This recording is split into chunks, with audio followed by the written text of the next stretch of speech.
inspired me to Action. have a notebook. He said Hope it. it never ceases here anyway.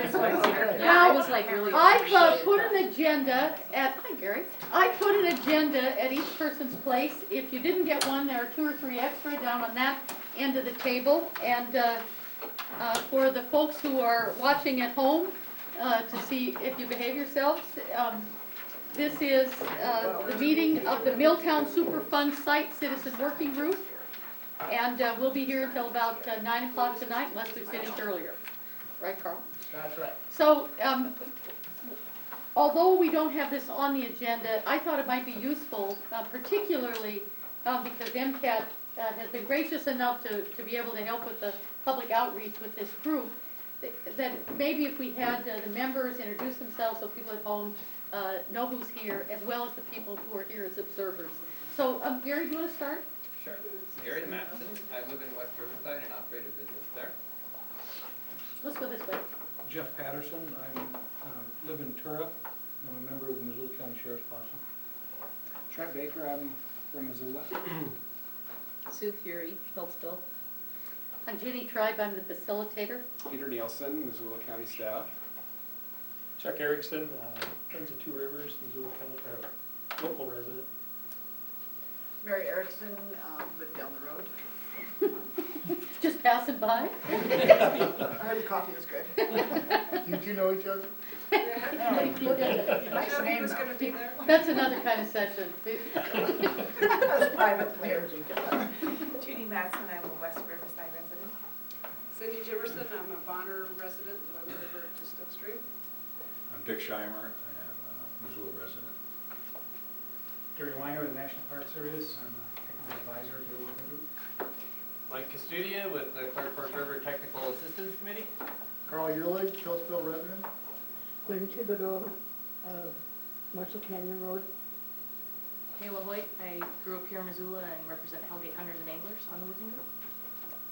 Ellen Buchanan, resident of Missoula. All right, thanks very much. And then, Warren, would you mind? We have a couple of observers who are sort of observers, and also we use them as much as we possibly can for whatever we think of.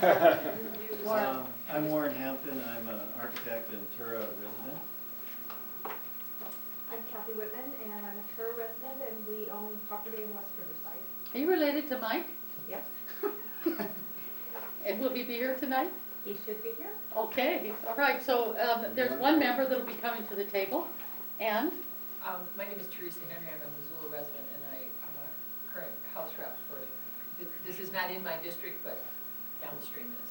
all right. Thanks, Teresa. And I think in addition to Mike, who will be here, Tracy Stone Manning and Mike Halligan both called and were not able to come. Is there anybody else we're missing from the? Bill Dallahan. Hopefully we'll get Bill Dallahan. Has another job, you know, a daytime job.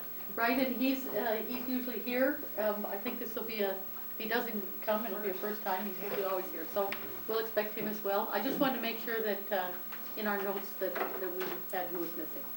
So on the agenda tonight, we have, you'll see that I say brief process update, so we don't have to spend a lot of time on those.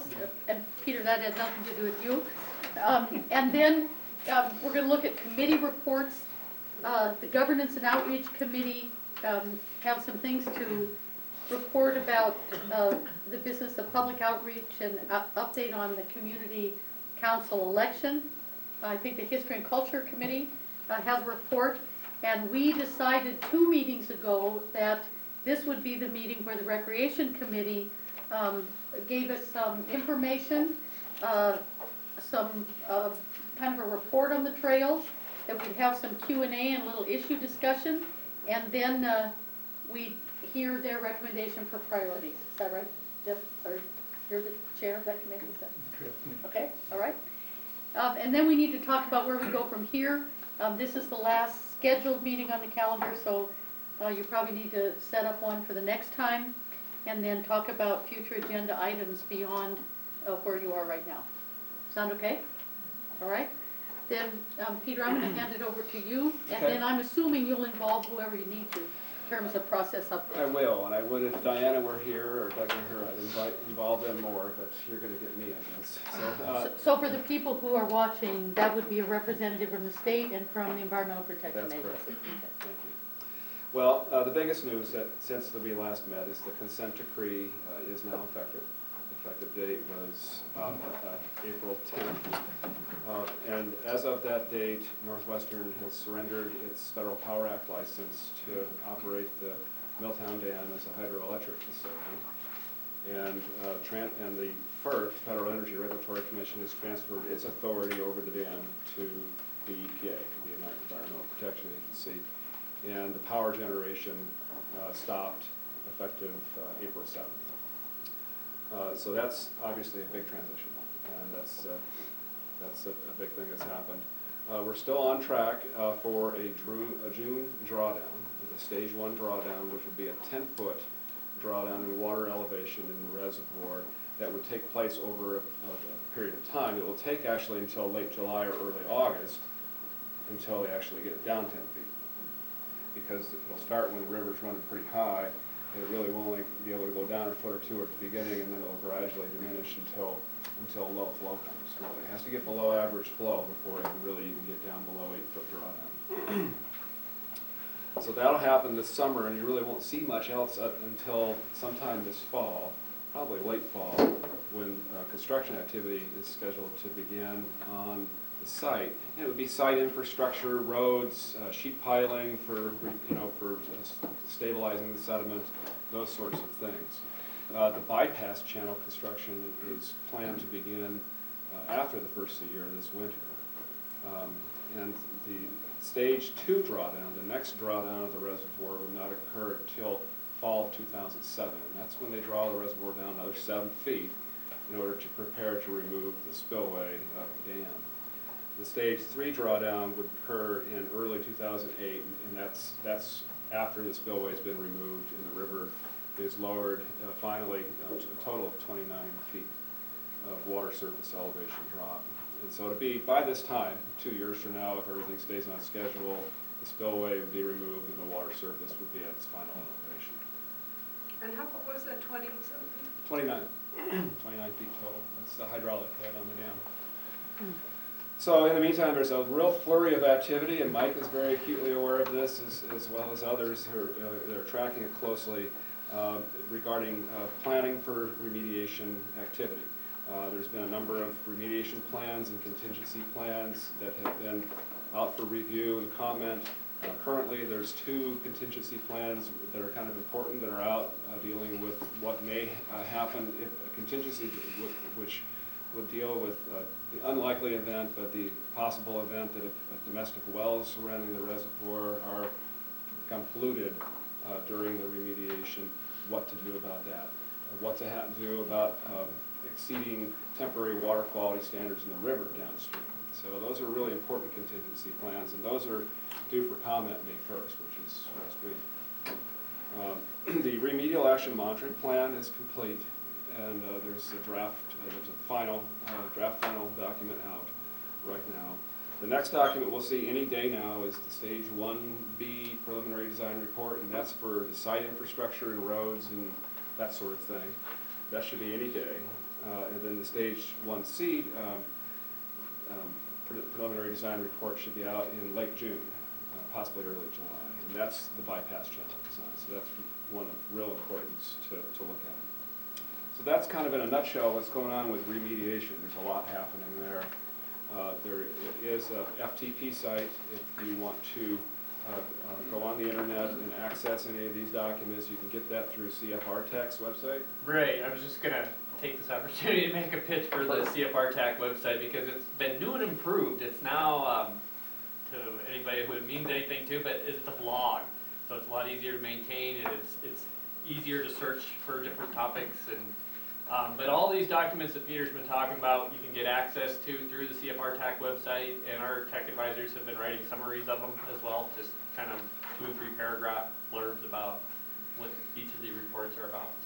So do you want to say what that... www.cfrtac.org. And I've been trying to update it on a weekly basis. There's stuff up there all the time, so I encourage you to take a look at it. And probably going to be starting up an electronic newsletter here fairly soon, next month or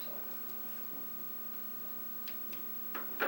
Then on the restoration plan front, I talked to Doug. He was unable to, Martin was unable to come tonight. They're busy continuing their review of performance standards, their goals and objectives of the plan, and refining those. There's some field work happening this week. They're doing bed load sampling in the river that helps with their restoration design. There's, again, a lot of additional data collection happening and proceeding on track to completing the next phase of restoration design later this year. The next item that I wanted to update you all on was the transportation bill funding that we received. The communities, the counties of Missoula and Anaconda Deer Lodge received a total of $5 million, which we're splitting equally through the federal transportation bill, thanks to Senator Max Baucus. Thanks very much to his efforts. We've got some opportunity to do some our trail work that we're planning to do here in the pedestrian bridge. Our agreement is final with Anaconda Deer Lodge on how to split those dollars, and we've sent that to the Montana Department of Transportation. So right now the county, I'm working on negotiating what's called a project-specific agreement with Montana Department of Transportation, and you're familiar with those. Ellen's done a few of those. But this one seems to be chugging along pretty well, and they're very cooperative. And I can't give you a timeline when that'll be complete, but my end of it's going to be complete this week. So that's heading forward. The next big thing that to let everybody. So Peter, what does that mean about money and when it would be available for? Well, once the money is obligated by the Department of Transportation, then we can begin using it for design purposes and then eventually construction of the projects that we planned, which included pedestrian trails, pedestrian footbridge, and river access site improvements, as well as some landscaping such as boulevard trees in town. Any guess on timeline? Well, I'd like to see it. No, I don't have. I can tell you what I'd like to see. But I really don't know how quick. I'm told that they can be kind of slow on the state end, but again, I think that their intent is to try to help us get going. They understand we have some critical time pass that we need to meet in order to get our work done before remediation starts on trails, and to get the pedestrian bridge done by next fall. So you're thinking the next few months, yeah. at least? Yes. Yeah, we can give you a better update on that next month. The next big item to update everybody on is regarding bridge mitigation for the highway bridges and the railroad bridge and the pedestrian bridge on the Blackfoot River. The EPA hired CH2M Hill out of Boise to do a mitigation report for those bridges. And the final draft report is now available, and it's on that website. And I've got a copy of it right here if anybody wants to browse it. The text isn't that long. There's a lot of interesting stuff, a lot of interesting figures and so forth in here. But basically, some basic things that you might want to know is that construction is scheduled to begin on this work in the fall of this year. Yes. Well, this is the Interstate 90 and Highway 200 is what this report covers. It doesn't cover the railroad bridge or the pedestrian bridge. So it just covers the two highway bridges. And So when will work? construction would begin this fall on stabilizing stream banks during the stage 1 drawdown. It will continue through the summer and into the fall of 2007 when it's scheduled to be complete. Next summer, it would involve pretty extensive work on each of the I-90 bridges, the eastbound lane and the westbound lane, that will entail closing each bridge one at a time for 6 weeks at a time. So there'll be a 6-week lane closure, traffic routed onto one bridge at a time, as you see often on interstate highway system. We had our consultant review it. We've had a meeting with the design review team. Our consultant generally concluded that the approach that was taken was sound, that the assumptions that they used in the report were conservative, and that the mitigation plan was robust. Which means that it's cost a lot of money. But it is a big, it is a big deal. And it definitely is something to sink your teeth into if you want to look at this. But this will be going on, and this will be some of the first construction work to happen in the community. And that, okay, then we have a couple other items. The public viewing sites. This is very brief. Talked with Russ Forba today, and he has the Corps of Engineers working on a design for the public viewing site at the bluff overlook up above the dam, accessed off the Deer Creek Road with a small parking area. So that's in the design phase now. And that's pretty much what's happening on the public viewing site front. On the Natural Resource Damage Program grants, our proposal was submitted back in March, and I presented it to the Advisory Council last month. It was pretty well received, had some good questions. I was told by a number of Advisory Council members afterwards that they're supportive, so I remain pretty optimistic that we will be successful. Again, we requested just over $975,000 for the pedestrian bridge through the Natural Resource Damage Program. There's 2 additional grants been submitted by the Clark Fork Coalition, one of which is in concert with the redevelopment group.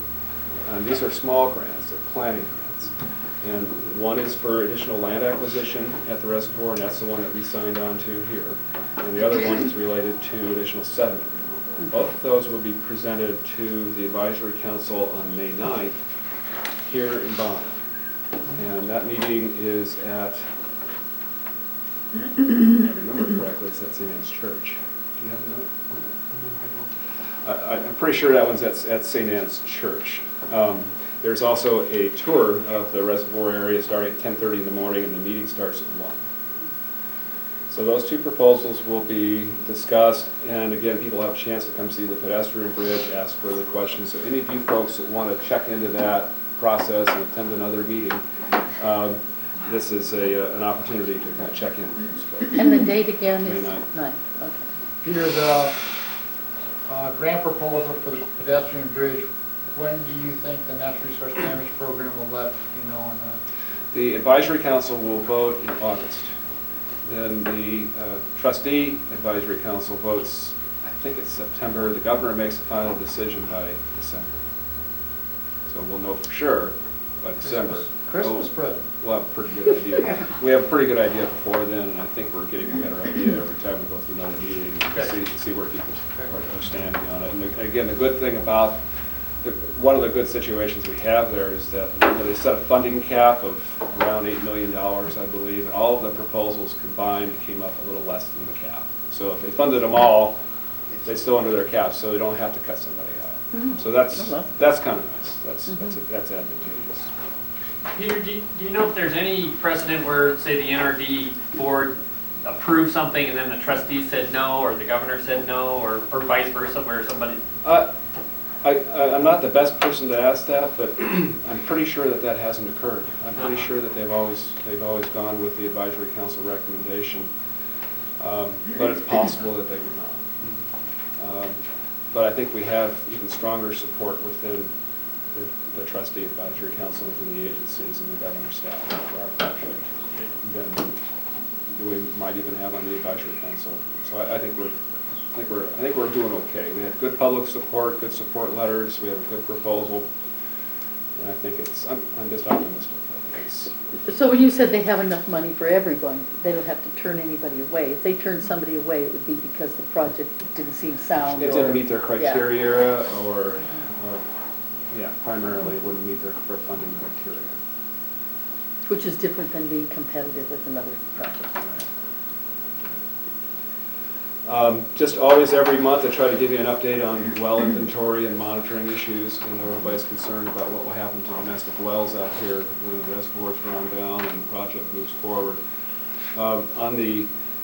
We pretty much completed, the health department's doing a project for EPA and DEQ to inventory domestic wells. We've pretty much completed the inventory and got them all mapped and placed on GIS. There's a few wells that we don't have much information on as to their depth, and we'll be going and chasing down those details over the next several weeks.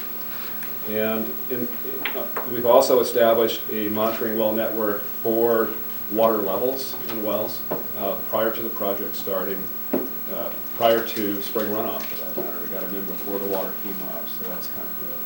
And that includes a number of wells that will be, I wish I could tell you the exact number, 15 or 20 wells that will be monitored manually, monthly, and then 15 wells that have continuous recorders in them that are recording all the time about the water level in the well. So that's kind of exciting that's happening. We've also continued the well monitoring through the domestic well voluntary homeowner kit program. The test kits are still available at the Bonner School, at the Pittsville Fire Station, and through the Health Department. And Chuck has a couple, if you want to go to his house. Yeah. We deliver. Because you didn't need them, or? I'm looking for homes for them. All right. We have had a couple of results of interest in the last month. One well down in the Milltown neighborhood, the Lansing Street neighborhood, down between the tracks and the highway, came up above the standard. On an initial result, haven't got the confirmation result yet, but that one was just above the new federal standard, which doesn't actually apply to private wells, but that's the standard that's being used for this project for cleanup goals. So that's interesting. It's one of the wells that's going to be replaced, and in fact, the drill rig was there. It should have been there today. I didn't even stop. They were blowing it out when I come home from work today. Blowing it out? Yeah. Okay. You may need to explain what that is. Are you developing it? Yeah, developing it. So they got it done. Yeah. They got it done. They were pumping water. I need to stop by tomorrow and see how deep they got and then collect another sample. So EPA is funding a replacement well there.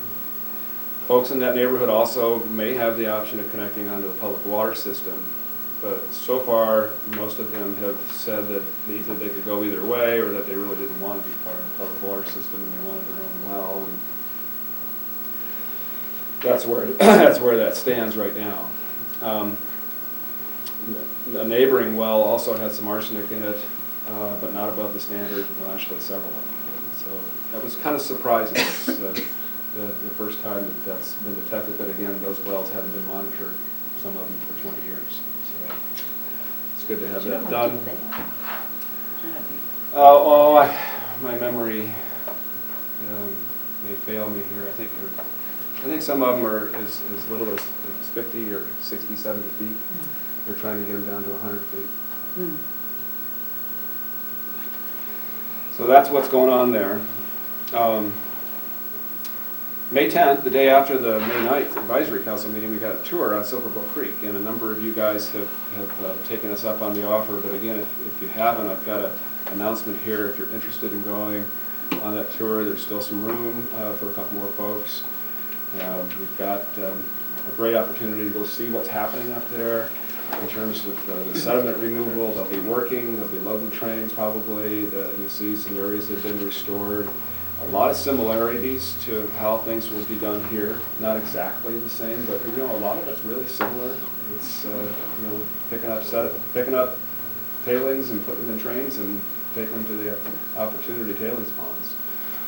So you get a chance to see real world how some of this is happening. It's actually a similar amount of sediment that's being removed up there too, than to what we're moving down here. So that's a good opportunity. You get to see it by rail. It's the rarest rail line that's taking us on that tour. And we'll carpool up from here and we'll make those arrangements. So let me know if you're interested. And that's all I have for updates. Okay. Unless there's questions. Questions, comments? Or anything else that Anybody else have an update? I have a question. You mentioned, Peter, that the next phase of the state's restoration design was going to happen later this year. Well, I'm thinking it is, but I don't know the exact date. What aspects of it? Well, it's a better question for Doug. I think it's just advancing the whole plan until the next design phase. When things start happening with the reservoir, they're going to have to be keeping up with remediation within the project areas. So they're going to have some timelines that they have to meet. So they're going to need to be having their plan wrapped up within the next year or so, just so that they can get their work done on time. So it's everything. But things are heading in, I think, a good direction there.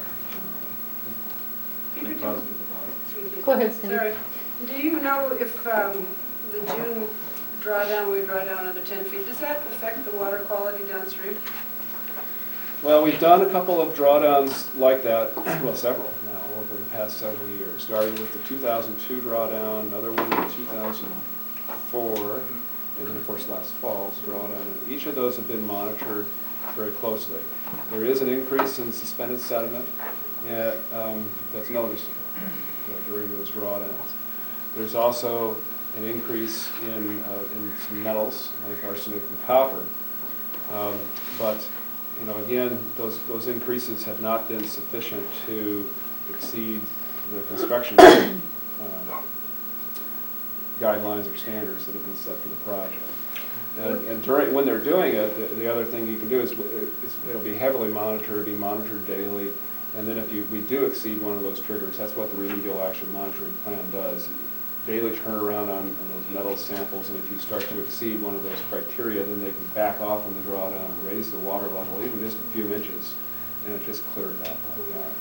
I was just wondering, since it's going to happen in the summer, and because, everything downstream, I don't know how far downstream it's affected, but we might make, some plan to not warn, but post that information for recreationalists, like the rafters and raft companies, whatever, just so that they know, and they could recommend nose plugs or, whatever for boaters or recreationalists. Since it is in the summer months, it might be of some concern, health concern. I don't know. That's why I'm asking, is it enough downstream? There's not enough arsenic to have a primary exposure, contact exposure exposure issue for human health. Good. There's also not enough arsenic to raise the concentrations in nearby wells. At least that's what we've observed in past drawdowns. And again, this one has to be monitored. That's what's predicted, but we always have to have a monitoring program to see whether what you predicted is accurate. Right. And if it's not, then you adjust. And then again, that's what that contingency plan that I mentioned early on is all about, is how do you react when things happen. So if copper levels in the river start to climb faster than you expect, what do you do? Right. Well, the main thing you do is you back off on your drawdown and take it slow. The other thing about it is being able to do it in June. You've got more dilution water and more capacity for sediment transport. There's a lot of sediment, and actually there's pretty high levels of sediment and copper and arsenic just naturally, without removing the dam. I was at a Brennan's Wave before I came here tonight, and I just was thinking as I was watching all of the boaters in the water, that's not very far from the dam site. I'm just wondering if it was going to affect the water quality for recreationalists, not just there, but how far down, and if there's some kind of noticing that we can do to make sure they know that during that period of time it's going to be a little cloudier. But maybe that's something that we could put on as an agenda item for the next meeting. Well, that's a good comment. It's just a question. It's a good comment. Something to talk about. That Mike and I can continue to discuss with the design review team. It's the kind of thing, again, that, it's the kind of thing that I've heard in past drawdowns. I've heard people complaining about, 2002 was the worst, and that was probably the worst water quality that we had during a drawdown. And we started to exceed people's thresholds, and that was an August drawdown, low water, when the river was hot, and everybody's out on the water and wanting, to have recreation, and probably the worst possible time for it to happen.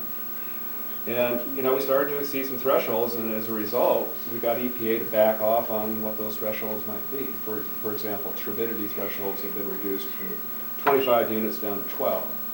And so we got a little better grip on the project to try to keep things under wraps. I don't think that during spring runoff you'll notice it too Yeah, much. because it's so much It'll more be like, volume. So I put it in the notes to at least talk about it next time, because if nothing else, Let's keep instead of a posted. warning, it would be an informing kind of thing. So, okay. And not just for human health, but I mean, the That's what I- fisher people Yeah, that use absolutely. these rivers, for economic reasons as well as fun, they should know that, maybe they don't want to take their clients out on the Clark Fork on those days, and they can hit the Blackfoot or the Bitterroot instead. Right, exactly. Sure. So Okay. good public information about the project. Right, And that's right. something that we need to communicate with Diane. Thanks, Diane Hamlin. Cindy. That's good Any comment. other comments? Please. Peter, there's been some talk over the different meetings, and I don't remember exactly how it was worded, but if the water table for the wells drops, and it was my understanding EPA will pay for some of the well re-drilling, Yes. will they re-drill the existing wells, or will they re-drill a new well? Because I know Typically, there's what they'll some do is concern about re-drill a that. new well. There Okay. are some cases where they'll be able to do some things for well owners short of that.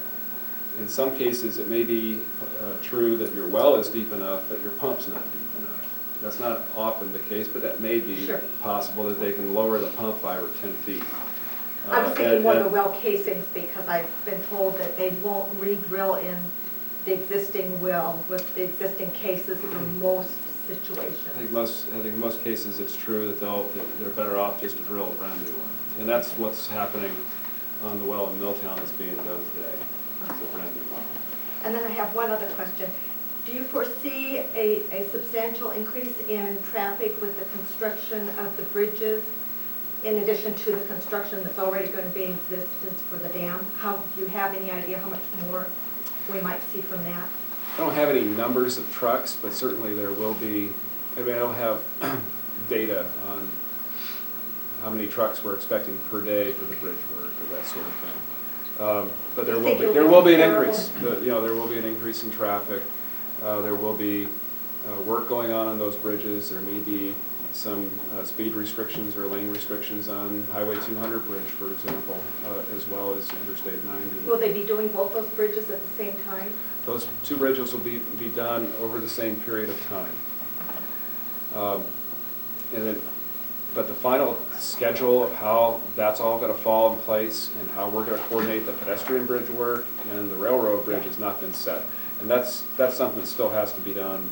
And we are going to have to probably adjust our schedules a little bit to make it work out. But that's a good question. So maybe we'd be able to get that information before the next meeting. And I know they're not gonna be able to say there'll be exactly 14 trucks in. Well, no, But at but least just, some you know, picture is it- from, would it be EnvironCon or the highway department or whoever's gonna Well, put that information. yeah, at this point, EPA is the lead on it with Montana Department of Transportation oversight. EPA is paying for it, and they have CH2 and Hill, their contractor, doing the All right. design work. They haven't gotten into the phase of actually selecting a contractor to do the work yet. Okay. So we'll it's see a little what we hard can to, do. to know how they'll estimating. stage it. But I think you can count on a lot of the staging to be done from the west side of the river. And then some of the work will be done from barge and from down below the bridges too. So it's not going to all be up on top. That'll be interesting. Thank you. Okay, any other comments or questions related to the update? Oh, we just had another person walk in. Would you mind introducing yourself? And Brian Bibbert, Milltown resident. thanks for coming. So I'm going to move us to the committee reports, and on this governance and outreach, is that Gary and Carl? Are you the bosses of this? They always do that. Well, I'll start, maybe Gary could. Could you graciously start? Gary will steer me right when I go wrong. We had a community informational meeting on the 5th. And, I don't know, I think it went pretty well. We had a bunch of good comments, a bunch of good questions that Gary's done some research on and involved the commissioners and Office of Planning and Grants and Peter and others, and I'll let him talk about those because I don't know too much about them. We met after that to talk about what went right, what went wrong, what we can do to make the next meeting better, which is tomorrow night, as we all know. And we did some recruitment to get people on a panel. Of course, Peter, are you going to attend tomorrow night? I will be. And Mike's going to attend to answer technical questions that really are outside the scope of the meeting, but they'll be there as they were on the 5th. And we've got Gene Curtis has given us a thumbs up to come. Mike Seystead will be there to answer government type questions. And a gentleman by the name of Tom Wolf, who happens to be on the Lolo Community Council, will also be there to answer questions about how they actually work. We hope to stick with the same format that we had last on the 5th. And Gary will give his little PowerPoint presentation we'll kind of have a little introduction. Judy, you gonna have your pictures? Yeah, if Sure. I could, please. Please bring those. Okay. It stimulates some conversation. Doug's gonna be there, he's not here tonight, I don't see. And we're gonna open the floor to questions, and I don't know, I'm gonna throw this out as a question to Gary. Do you think we should read through the questions and answers that, the answers to the questions that we got last time, even though they've been disseminated in other ways? And in that, I'm gonna turn the rest of the discussion over to you. Yeah, So, well, there's some real. Gary, before you go forward, could I have your notes so that I can get them into the notes? What you, I What sort I of just scratched it. said? Yeah, I kind of scratched it down, but if you could just give me a few bullets like that, it'd be really I didn't good. write anything down. I will though, if that's what you like. I would like that, and that helps the other committee chairs start to think about it now. Well, I sort of got it, but Yeah, please, Brad, if you don't mind. thank you, Carl. You're welcome. There were some good questions that came up last time, and we didn't by any means know the answer to all of them. And so, yeah, absolutely, I think it's good. I've incorporated some of them in the slideshow, and we'll go through those, and then we can maybe pedal before and decide how many more we want to go through and just what format we want to use to do that. But there were some really good questions that came up, and we certainly want to devote some time to answering those. There were about, I think, about 20 to 25 people from the public at that meeting, and I wanted to express appreciation for you guys that showed up in support. Jeff, Sue, Peter, Chuck, Mary, Judy.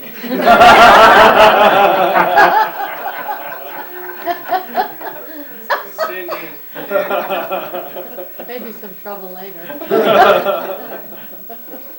Cindy was there, and Dick, Mike, Carl, and I think Gwen, I think you were there also. You weren't there? Kathy was, and that really, just going around the room, that was really a good showing, and I really appreciate it, and I hope you come from Monadnock as well.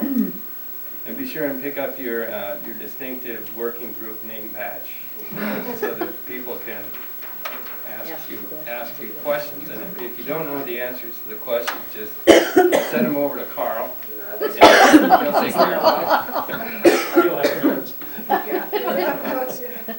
But we wanted to try to, and I think it's really a good idea to have people kind of sprinkle through the audience and ready to answer questions as they come up instead of all sitting together. And last time Mary had a really good analogy that she brought up between a community council and a student council, and I think everybody appreciated that, and it was just good to have everybody there. Tomorrow night, if you would feel like it, we'll set up between 6 and 6:30 and put out chairs and tables. There's not a whole lot to do, but some.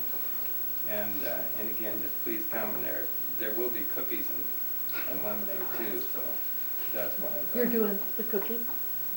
I'm going to bring the cookies from our freezer. I just wanted to quickly, and again, that's tomorrow night, April 26th, at the school in the gym. And I just thought I'd just go through what we've done in the way of outreach for these meetings. We mailed an informational newsletter to 2,000 local addresses, and in order to advertise the last meeting and answer some questions about community councils and talk about those.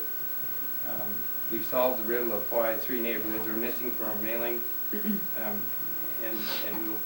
we won't be missing in the future. So there were some neighborhoods that got left out of that 2,000. Then after the first meeting, as Carl pointed out, Nancy Heil worked with us and with county staff and answered pretty much all the questions that came up at that first meeting. And then we made a revised flyer, and this with people from the school, with about 10 students, and Judy and I, and Darlene Patterson, and Anya Miles from the school, and Doug, and 10 students, very lively, went around and handed out flyers door to door, and that was quite an eye-opener for those of us that hadn't been around the community for a while. We discovered lots of new attributes that we had forgotten about. And that went really well, and the pizza was good afterwards too. And then Kathy and Chuck and Mary passed out flyers afterwards, so we had a really good coverage of getting those things out. TV, the first public meeting was taped and is showing regularly on MCAT, and the schedule is here. And I'm sure that you want to watch it more than once. So they're all listed there. And it will again be taped and broadcast. The next meeting will again be taped and broadcast. And I really do appreciate MCAT doing that. It's a really valuable service. We also, the Crazy Gary and Mary show was on. Scary Gary. Oh, Scary. That's the one. Yeah, the Scary Gary and Mary show. Yeah. Crazy would work too. Yeah, that would work. We taped What's Up Missoula at MCAT, and it's being shown twice, and that schedule was here also. And that was pretty much the information that we went through at the public meeting. The other things we did, there were a couple stories in the Missoulian by Mia Andrews.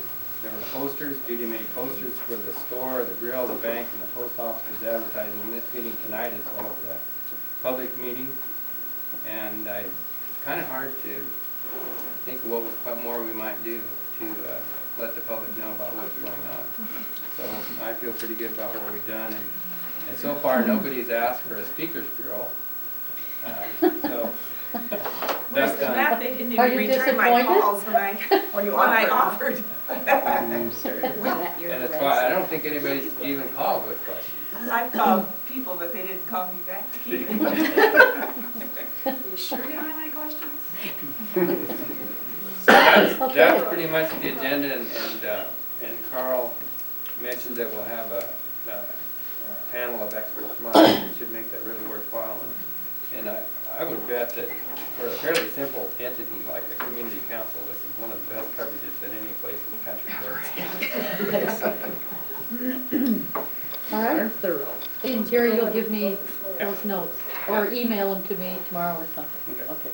So, comments, questions for either Gary or Carl? Now, did you send the update of the answers to the questions to the whole working group? Did we all get that? I believe I did. I hope I did. I wasn't sure. Yeah. Okay. I think it was on the email that looked like most of it. Yeah.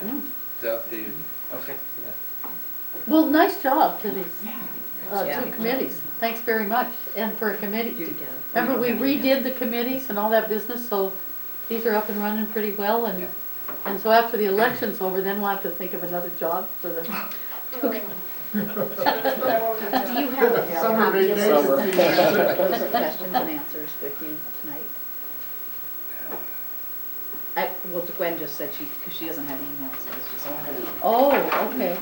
Because that was good, that was nice, because after being there and hearing that. So maybe you make sure, Gary, that you make a note of that. If you don't have them, you'll get Gwen a copy. And actually, Jude reminded me of that, but I must have forgotten. So I will for sure. Either must have or did. I think you need to ask EPA to buy your Question for computer. Jerry, maybe you could just run off a half dozen copies for tomorrow night's meeting? Yes. And it'd be an incentive to come, Gwen. I can probably mail you. Yeah, but Gwen, if you don't come, you'll get one in the mail anyway, even though Carl's trying to get you there. No, I will absolutely do that one. I'll put a copy in the mail tomorrow. And I Okay. apologize for So I guess you got a copy, I've got a copy machine, but no email. A copy machine, but no computer. Okay, thanks very much. Could we go to the History and Culture Committee, please? I'll warn you right up front, I don't have anything written down either, so I will email it tomorrow. Okay, well, if you email it to me, all I do is pull it out, and move it over to the page. Okay. The first item that's on our agenda, update on documentation of the powerhouse shutdown. And for history and culture, that was a big kind of momentous event because that was really history. Being witnessed by a couple of members of our committee. as Peter mentioned, on April 7th, the final shutdown of the powerhouse was in effect, and there was a good story about it in the Missoulian, so if any of you didn't get a chance to see that, I brought a copy of it tonight. Peter attended that and took digital pictures, and Pela attended and made a sound recording of the sound of the generators. Do you want to describe a little bit how that, describe to us how that sounded?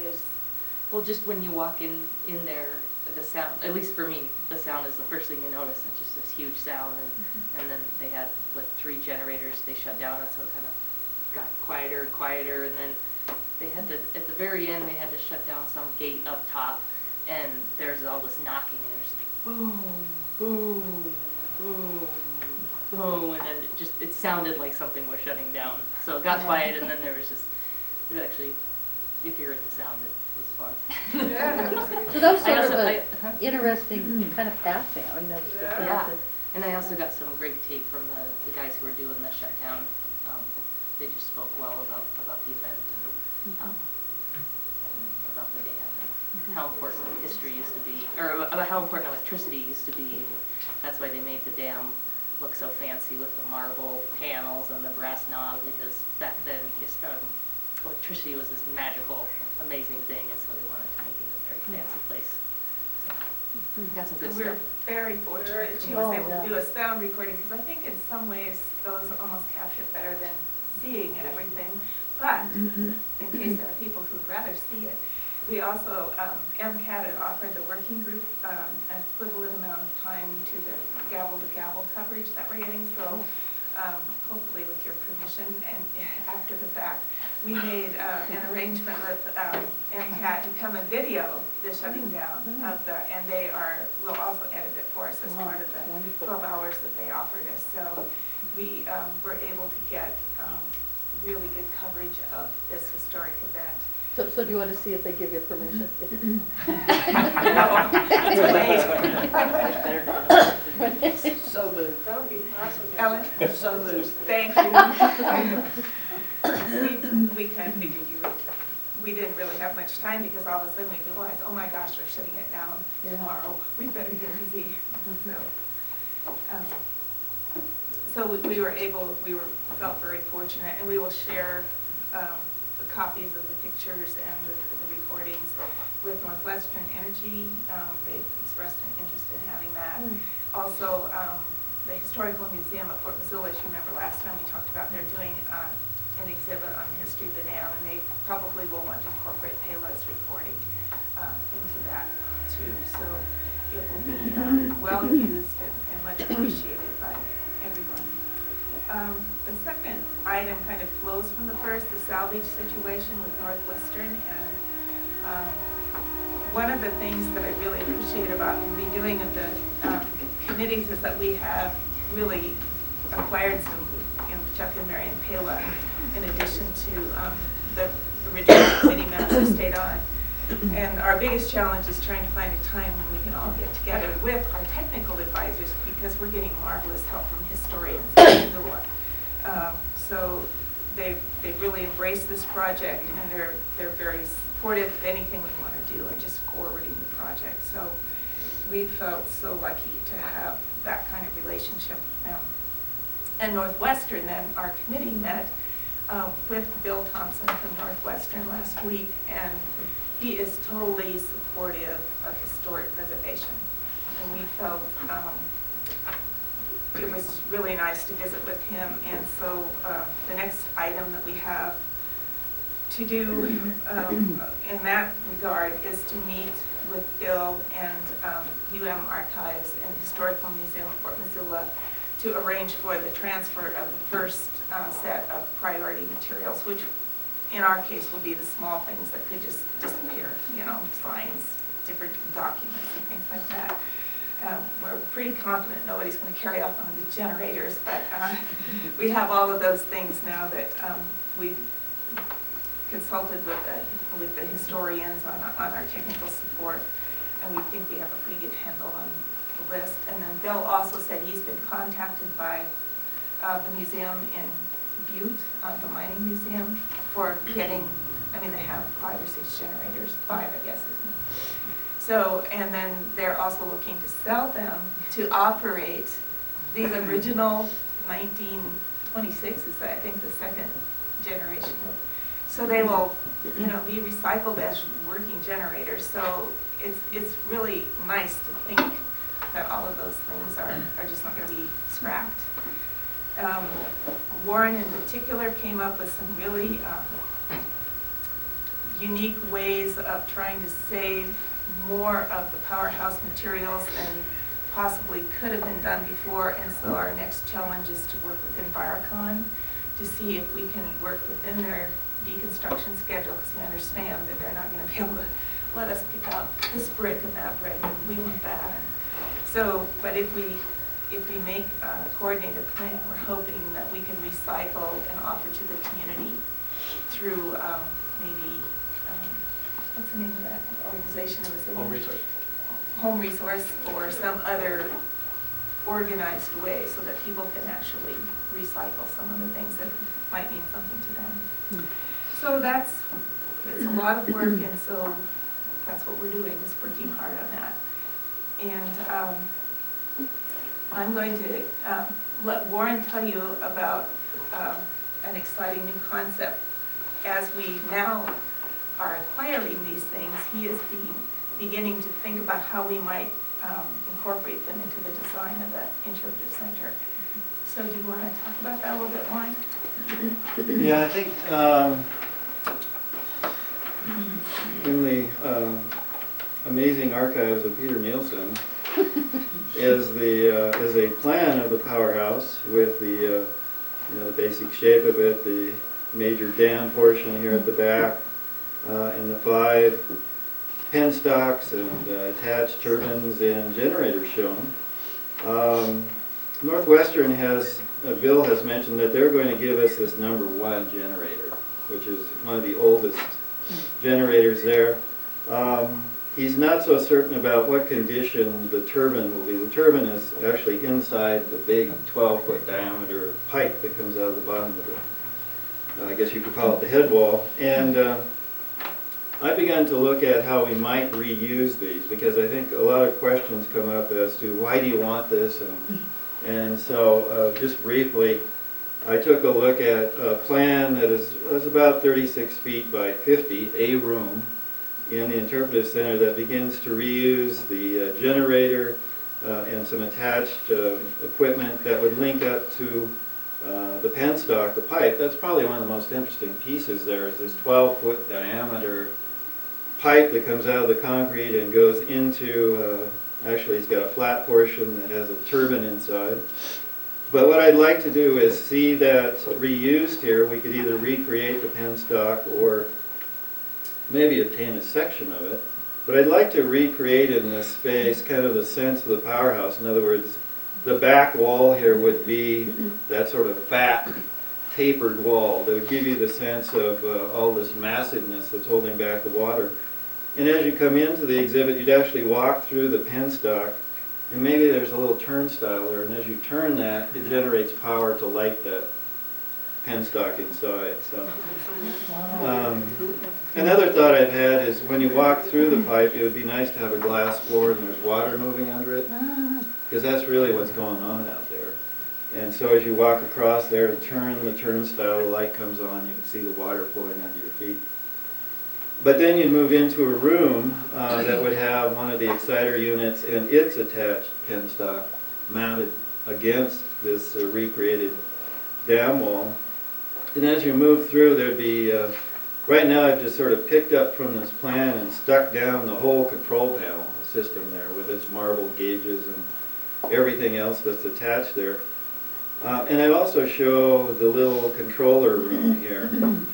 And I like the idea that you move around through the space and then come back to the control room, and there might be gauges you can play with. You can sit down and sort of see back through the windows of this space and get a sense of what it was like for the operator to sit there. So in this room is sort of Pela's recording too. I think you'd walk in here, you would hear the hum, and Pela going thump, thump, thump.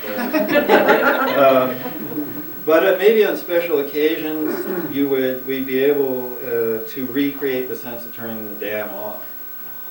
And you'd play the sound recording, you'd flip the switches and the lights would go out or something. You'd hear the hum go down and you sort of recreate that experience. So the other piece here is that on this other adjacent wall is one of the original windows mounted in the wall, and it's on the downstream side of this space. And you project on the back of this through video the view you would get out the window. So you'd see the water moving. So if you see it moving under the turbine here, you'd look down the river and you see it going downriver through this phony window, of course. Anyway, this is the beginning of an idea, and I've only made a copy for Judy. You'll have to fight her to get it. But as this develops, we'll create more finalized, official-looking documents. But it's a way to start thinking about it. Wow. Comments, questions? What time did it shut down during the day? Very cool. About 12:02. Great. So at 12:02 every day it shuts down and. That's lunch hour. That's a great idea. Well, I was just looking at both the guiding principles and the objectives, and the last guiding principle, or bullet under the second guiding principle, is provide educational opportunities and facilities that allow people of all ages to learn about the history of the area and the restoration efforts. And then if you look at number 8 as an objective, which these are printed on the back of your agenda, establish visitor opportunities that utilize the powerhouse features and explore options for restoring and designating historic buildings and sites. And I think, Warren, that's just exactly what you're doing here. So we've gone from sort of, when you first presented the drawings, those initial renderings of it sort of being part of the earth and all of that, into this interpretation, just gives me goosebumps. It's amazing. Very cool. Wow, very cool. Thank you. Boy. And it's always a good thing to go back and check what you said you're going to do, and that way you can monitor your own success. Absolutely. Right. So that's an exciting thing, that now we actually have a generator. And all we have to do is figure out how to store it and take it apart and redo it. But one of the things that I wanted to point out that has come additionally to some of these concepts of how can we actually take an 8,000 square foot powerhouse and make you think and feel the essence of it. And I think Warren has captured that. Additionally, for many of the items that we hope will be coming forth, that perhaps as people are becoming aware of our history, the Historical Museum at Fort Missoula is the county museum. And Archives is very interested and has not very much on the Bonner area, the archivist tells us. So both of those institutions are interested in starting a Bonner collection. And that's one of the really nice things that's coming out of this, is that people are supporting us and trying to save things that can then be lent back to our community. Say if we had a community center, but we don't have any place to store things right now, but things are being donated, they can store them for us and loan them back to us on a permanent loan or in a revolving loan. And when we get the interpretive center, other items can come there. And so it's, for the enrichment of the community, this has been a really good thing to have happen, actually. The next thing on our list was potential grant opportunities. And Mike, would you talk about that a little bit, please? Sure. We had a meeting last week with our History and Heritage Subcommittee and met with Diane Sands from the Historical Museum at Fort Missoula. She's the development director, and she's an anthropologist and an oral historian, and got a great background in all this. And just kind of had a brainstorming session, which is going to lead to yet another brainstorming session on Thursday of this week. But one of the things that's out there, there's it's not quite an RFP yet, but it will be open soon. There's a grant possibility through the National Endowment for Humanities, and it's called Interpreting Historic Places. And it just is screaming Milltown. And so we're going to be planning and thinking maybe with that in mind. The deadline is in September. It looks at how would you, it's a planning grant for developing interpretive programs for historic places. And it just seems like it's falling out of the sky at this most opportune moment, because I think it would be, and it wouldn't necessarily be for maybe planning for a particular building, but just a broader interpretive program. And it's not a whole lot of money. Well, it's 45 grand, so it is a significant amount, but so yeah, we're going to be planning for that. Yeah. Wow. It's also occurred to us, you know, we don't have to wait until we get a building. We might have a virtual museum in place where people go online and visit our exhibits, and you know, it's just opening up. It's really an exciting the potential. One final thing that wasn't on the agenda or on the report, Peter has also, through his representation of the county, made contact with the tribal historians, and our hope there is to be able to travel there and have an intercourse with them about how they might like to have us pursue space for them to do interpretation, or what they would want us to do and that kind of thing. So we hope to share ideas with them in the coming months. Travel there, where's there? Probably Pablo, that one, yes. And then one other thing, I made contact with Jane Weber. She's the director of the Lewis and Clark Center up in Great Falls, and she's going to be in Missoula on May 8th. So we're going to be getting together to just pick her brain a little bit about how do you go about building a big interpretive center.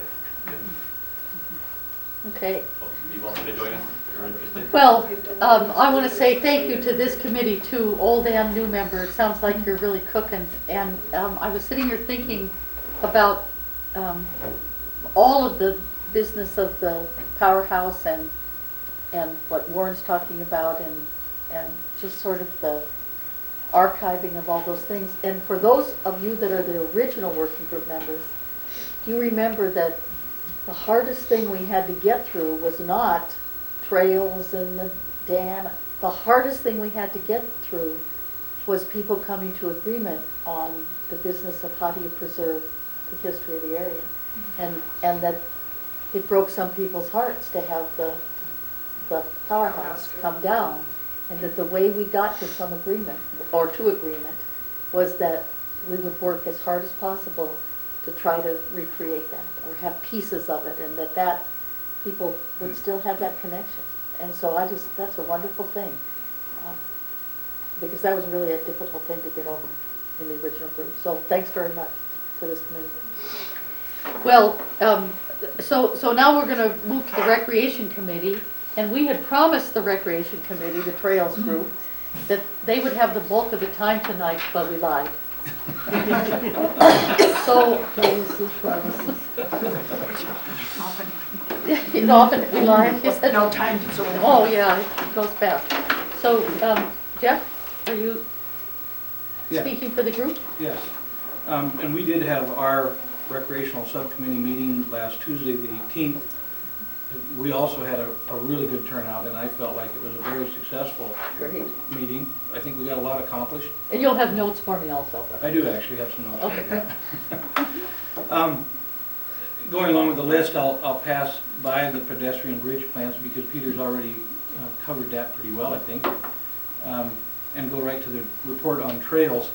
Our meeting focused on a couple of things: the location of trails and prioritizing the construction of the trails.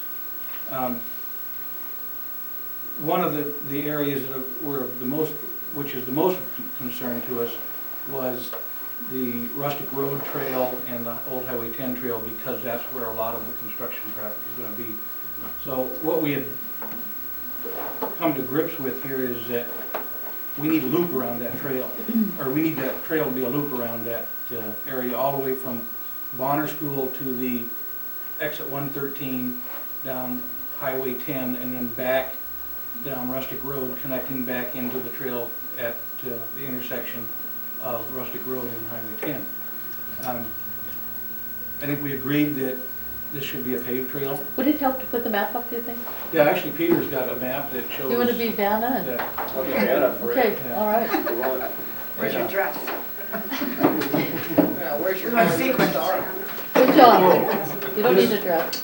This area in this fuchsia color, I guess you'd call it, would be the loop, what we call the loop trail, which will come all the way from the Bonner School down Highway 10, under the underpass at exit 113 and back down Rustic Road and back into the Highway 10. That we prioritize as our first trail to be constructed because of, again, the safety. So that's a recommendation to the group? That's what we wanted to recommend to the group, that we recommend that trail get constructed first. And again, out of, a paved trail. Now, I guess I'll get to one of the things we didn't discuss was the multi-use of the trails. It's something we just kind of overlooked. And when we talk about multi-use trails, we know there's certain use included in that, which would be bicycles and pedestrians and maybe roller skaters or rollerbladers or whatever. But I would also like to recommend that there be some provisions for equine use on adjacent to those trails. And I think in having some discussion with people, there's a little confusion about trails being used by horses. And I don't think anybody would recommend that horses use the paved portions of these trails, because it's not good for the horses, and it's certainly not that great for pedestrians to conflict with equine use.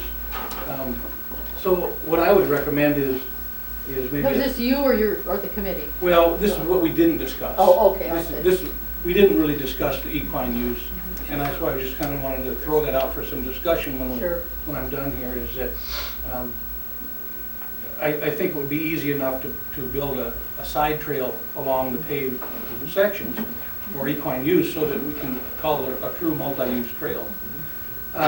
The second set of trails that we discussed was what we called the Tamarack Juniper Trail to Bonner from Highway 200, which would be this yellow. Actually, that's the green. Or actually the green, yeah, the green trail. And It goes all the way from the school. I lumped it all together, yeah. Did you? Yeah, that goes up Highway 2, all the way up towards East Missoula, and across Tamarack and back under the interstate and back up to the dam site. We discussed that should probably be on our number 2 in our list of priorities for trails. And then number 3, we agreed that should be the Kim Williams Trail and the Canyon River Trail connections, connecting the Canyon River Trail and the Kim Williams back, which would be these orange. No, it's the purple. Yeah, excuse me, the purple trail. Yeah, the Canyon River is actually green, and then the trail work that could extend Kim Williams is in purple. Yeah. Do you want to fill me in a little too, Jeff, on why we chose that as number 3? Well, and Peter might be able to explain this a little better than I can, but it's necessary that we get that trail connected to the Canyon River Trail, so that we'll maintain that connection for the future. Didn't they made a commitment that, didn't Canyon River make some kind of commitment about it? If this is a good time for that, I don't want to interrupt. Yeah, no, go ahead. I have this green line drawn all the way around on the riverfront on the Canyon River Golf Course, but their plan actually was, if we didn't get this easement to take it along the riverfront all the way, they would bring it back here out to Deer Creek Road and not go along the riverfront in front of some expensive houses and their clubhouse and some things that would be in there. But if we got this easement, the commissioners and the planning board and the Board of Adjustment all required that if we get this easement for this section of trail, that they actually have to construct it along the riverfront. So if we get this, and it appears that we're going to, we're finalizing an agreement with the developer of this property right now, and grant us this easement and actually construct this section themselves, and grade this section, and we'll construct it, and then we'll also have them compelled to complete the riverfront trail it's really exciting, to see that happening and get it all the way out. And then the last one you have. Yeah, that's the Highway 200, which we lumped with the Tamarack and Juniper Trail as being the second priority trail. Wow. Going to the my Sharon, Going into East Missoula, all along Highway 200.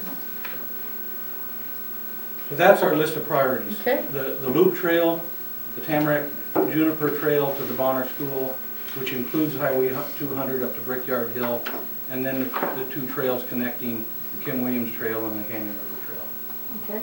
Okay. And I just took a stab for the purposes of this meeting to give you guys a little bit better graphic showing all that with different colors to show the different sections. And we can change this if anything needs to be improved, you know, if you guys have comments. But we also show a few other things on here just to kind of show how it all gets together. There's this little bluff overlook trail that the EPA will construct.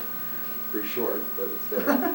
We'll take it. And then generally the idea of trails that would be built here in the restored confluence a number of years down the road when the remediation and restoration is all done. So this isn't work that we would do in the immediate future, but maybe 4 or 5 years from now these could be completed. It just shows how it all loops and links together a little bit better than the last graphic we had. So We were trying to concentrate on the trails that are going to provide us, the community, some safety during this construction process first.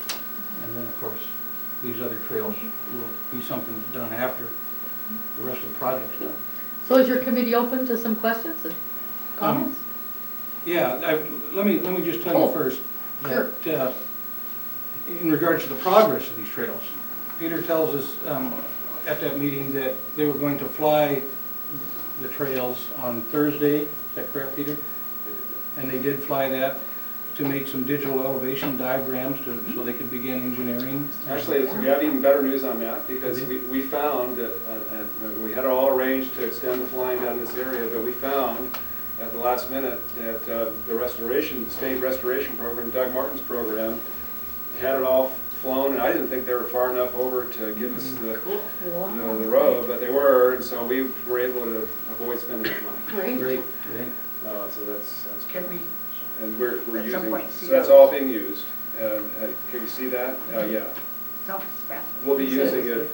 And then they've been out this last week and this week doing ground survey, elevation control, and getting some spots on GPS to be able to get all that data so that we can go into the That explains what the survey stakes are doing out there. Exactly. Right. So Peter, would you be able to bring those next time? Possible. Maybe to the May meeting if possible, to Possible. fly soon. Soon. Okay, well, we'll, Okay, so then the next two issues is the timeline for the trails. I'm sorry. Oh. doing that work, who's they? MapCon, Okay. the city, the city was doing the flight, we were extending. The city was doing the whole sewer service area, which gets out here. And then we wanted it all the way up to here, but found that we already had it through the state. so Jeff, I just wanted to see if there were any clarifying questions before you went on with the Okay. timeline. Anybody? You okay? Mike? Carl? Mike? No, I was just gonna talk, in terms of the priorities, they're sort of sequencing priorities, right? They're not funding priorities because we have funding to do all of that. Is that right? That's Right. correct. Oh, oh. EPA, High five all around. right, Is that out of EPA order, is too? going to provide some And funds. some. And between EPA and the highway funds, there should be enough money to build all these trails. Oh, so it's a linear kind of thing, not, Yeah. we have the money to do this. Not if we have first. money to do this, we Right. will. We have the money to do it. It's So just now we when can we do it get as to do smart as possible, is what you're saying. Prioritizing them was simply to get the trails that are going to be most essential to the community done first. Yeah, And not get in the way. right. Right. Keep Carl? moving. Oh, I actually have a couple of questions. And I know we talked at the last meeting about talking about trails and what I heard Jeff say was paved with equestrian, equine, what shall we say, accommodations to the side. Okay. Is that just the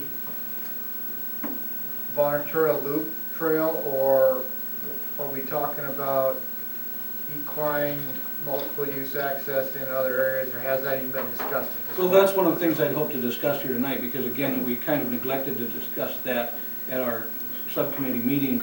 And obviously, there's going to be some of this trail that's not going to be conducive to equine use, and I don't think we should try and Through town. squeeze equine into trails that are not going to work. So I think what we need to do is look at this trail system and determine what's most practical for equine application and what's not. And I think this loop, the interchange loop is a trail that I think can partially be used for equine. I think probably the rustic road section of that loop, and maybe even into Bonner, would be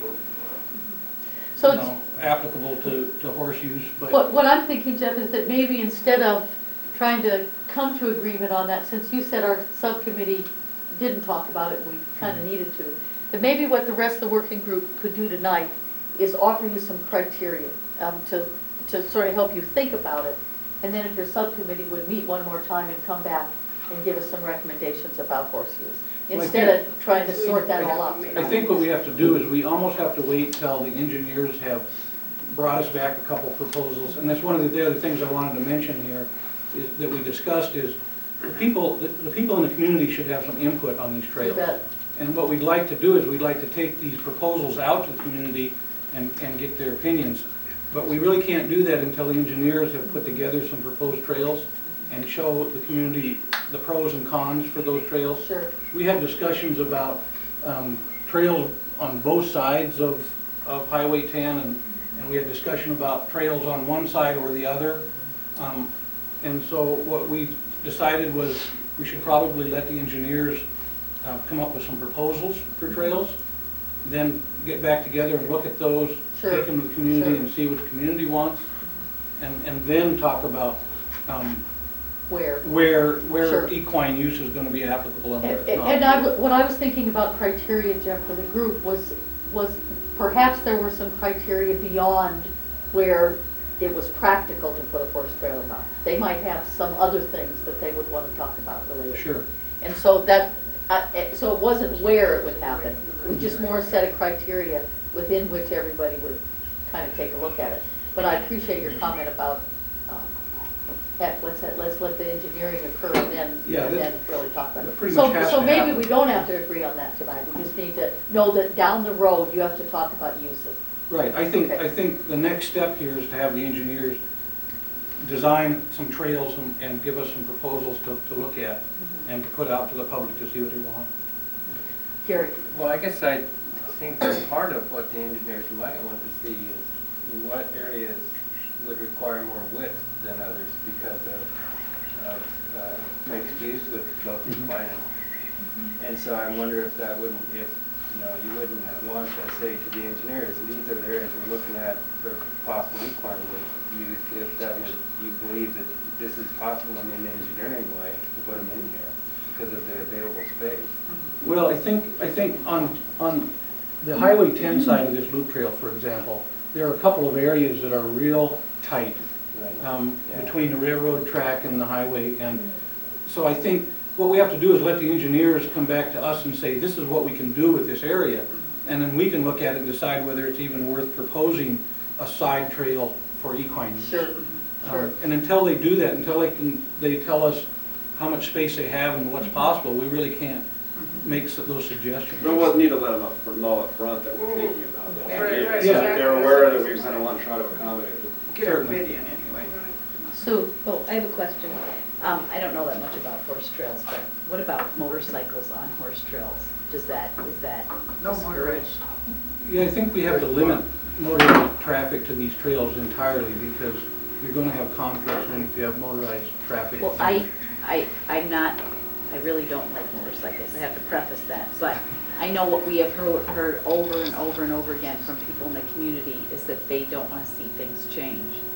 So even though, they scare me to death, I know that that is a recreational activity that kids and even adults and families do in four-wheelers and stuff. And so we've got to listen to those people. I mean, they're going to be really upset if they are I'm not trying to promote it, but it is there, Sure. it happens. Yeah. And more, I mean, even tonight I was running behind the school and there was a mom and her little boy on a four-wheeler. And, it is recreation and people are gonna wanna do that. So I don't know, I think you're a motorcycle person, right? No. No, okay, well, I don't know, But I have had concerns about that because there Yeah. have been people in the community that do that. My question is more, has there been any consideration as to how are you going to enforce any of this? Even Well, if you restrict yeah, it, good question. I had probably 7 motorcycles and 4-wheelers come whipping around the side of our house over the weekend. Cop came right behind them, waved at them and went on by. right. Well, You're gonna have conflicts with motorized vehicles and pedestrians or bicyclers or horses, no matter what you do. There's gonna be a certain amount of enforcement that has to be done. And, I guess I approach it from the perspective that motorized vehicles are intended to be run on appropriate roadways, and the truth is, all of us have kids or grandkids that might ride motorcycles or four-wheelers in the barrel pits or on trails where they shouldn't be riding them. So we can't really accommodate everybody, and we can't accommodate motorcycles and four-wheelers, motorized, unlicensed and unroadworthy motor vehicles on trails. That's not our job. One of the ways we've come to agreement, the process we've used for coming to agreement on this stuff before has not been having a discussion about should we or shouldn't we, whether it's motorcycles or horses or people running or rollerblades or anything. It's been by creating a framework within which we have a discussion.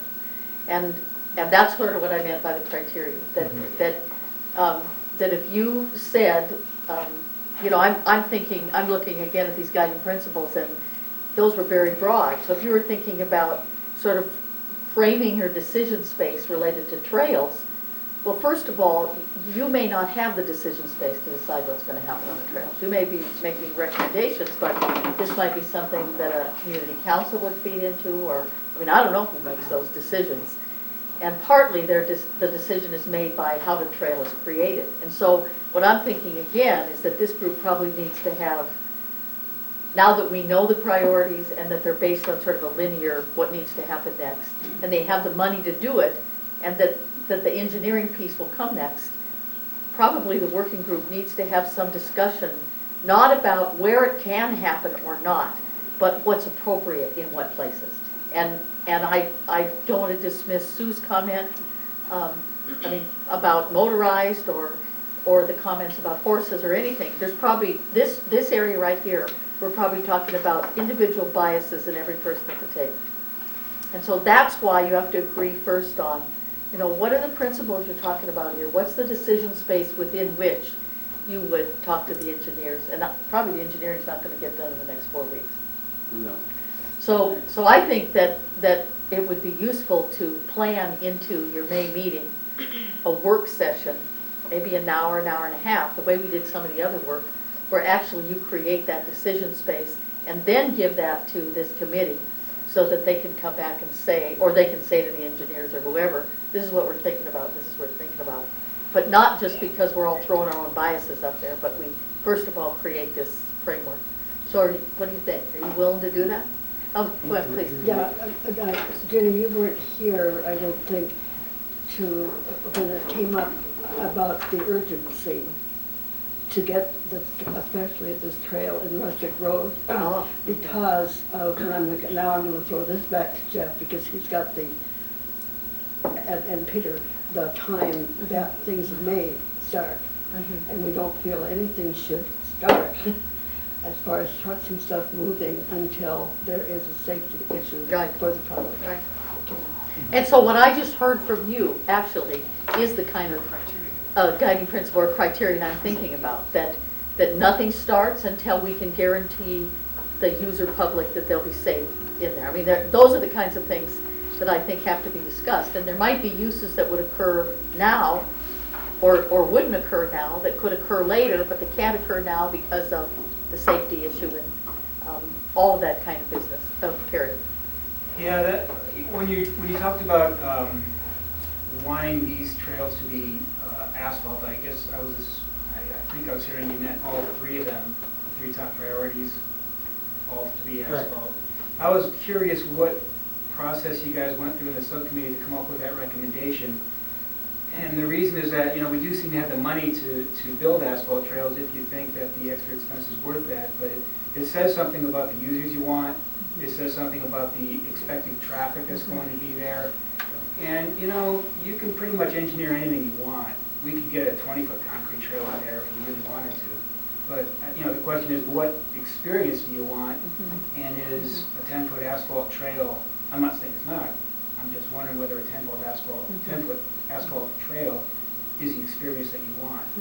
Well, I think what we had discussed was the difference between asphalt and just hard packed gravel finish would be the maintenance, long-term maintenance of the trail. And we believed as a group that the paved trail would probably be less maintenance. And that's one of the reasons we chose paved trails, I think. I just wanted to mention too, Jeff, to the group that we had a lot of input from the walkers that walk that loop on a regular basis. I mean, pretty avid interest, and one of their primary concerns is that the surface be something that can be maintained, that won't deteriorate rapidly, and then, because they're older people primarily. Yeah, what do you think they meant by that? They specifically wanted a paved trail.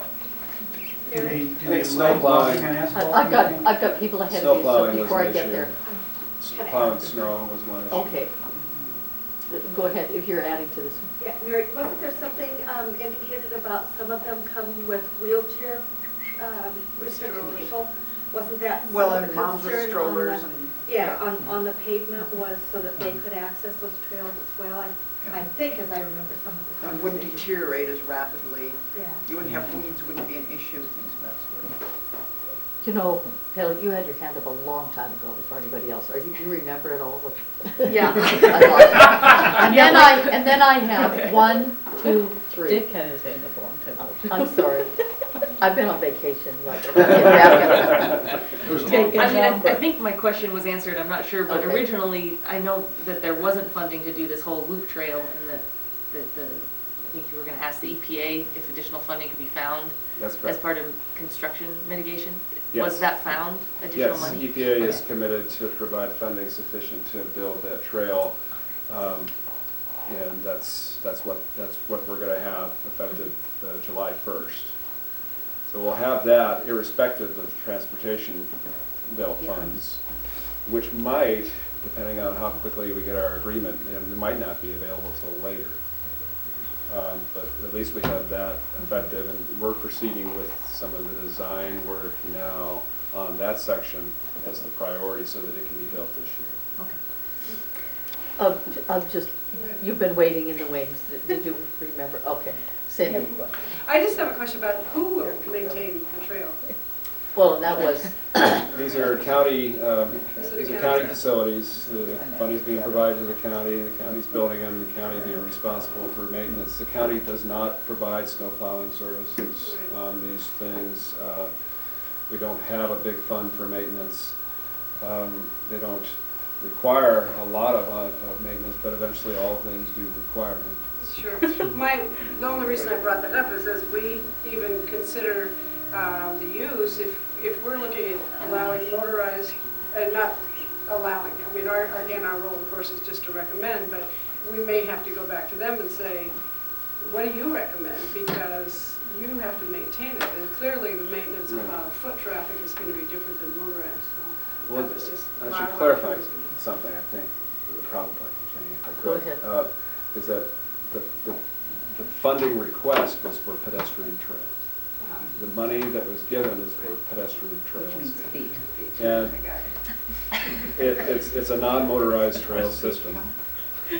And a lot of it's done through how you control access to it, through bollards and gates and signs and enforcement and physical layout of how people can get on and off the trail. And that's how these things are built in other locations, they have been built in other locations in our county. There's one in Target Range, there's one in Frenchtown, Lolo, for example. And yeah, somebody can probably still get out there on a motorcycle, and those are enforcement issues. But it is a pedestrian trail system, and it's not a motorized trail system, and it can't be. Okay. That's good to know. Ellen? Well, that was pretty much my question. I think the other issue is that whoever ultimately is responsible for the system has to deal with liability issues. And we deal with that every time we do a trail in Missoula with MRA funds. And so that's got to be part of the discussion, part of the criteria as we move forward, because of the conflict. Probably for some of those reasons, our Public Works Department is much more comfortable with asphalt trails than they are with gravel trails. It's not to say that there couldn't be some segments out here built in gravel. And actually, the idea that you had, we've been talking about that. And not just for horses, but also for joggers or for those who maybe are concerned about being on a trail and having bikes come up real fast behind them and getting scared. You know, it's just to have, you know, maybe a gravel pathway alongside the asphalt trail, or a wood chip pathway alongside a gravel trail for that matter. You know, just another way for people to kind of separate those different uses so we can minimize conflicts. And that's something that would be sorted out in the design phase of this project. And it's just an idea at this point. I have no idea how much the trail would be applicable to that. Yeah, and that's what I said earlier, is there's only certain parts of the trail that are going to. Sure.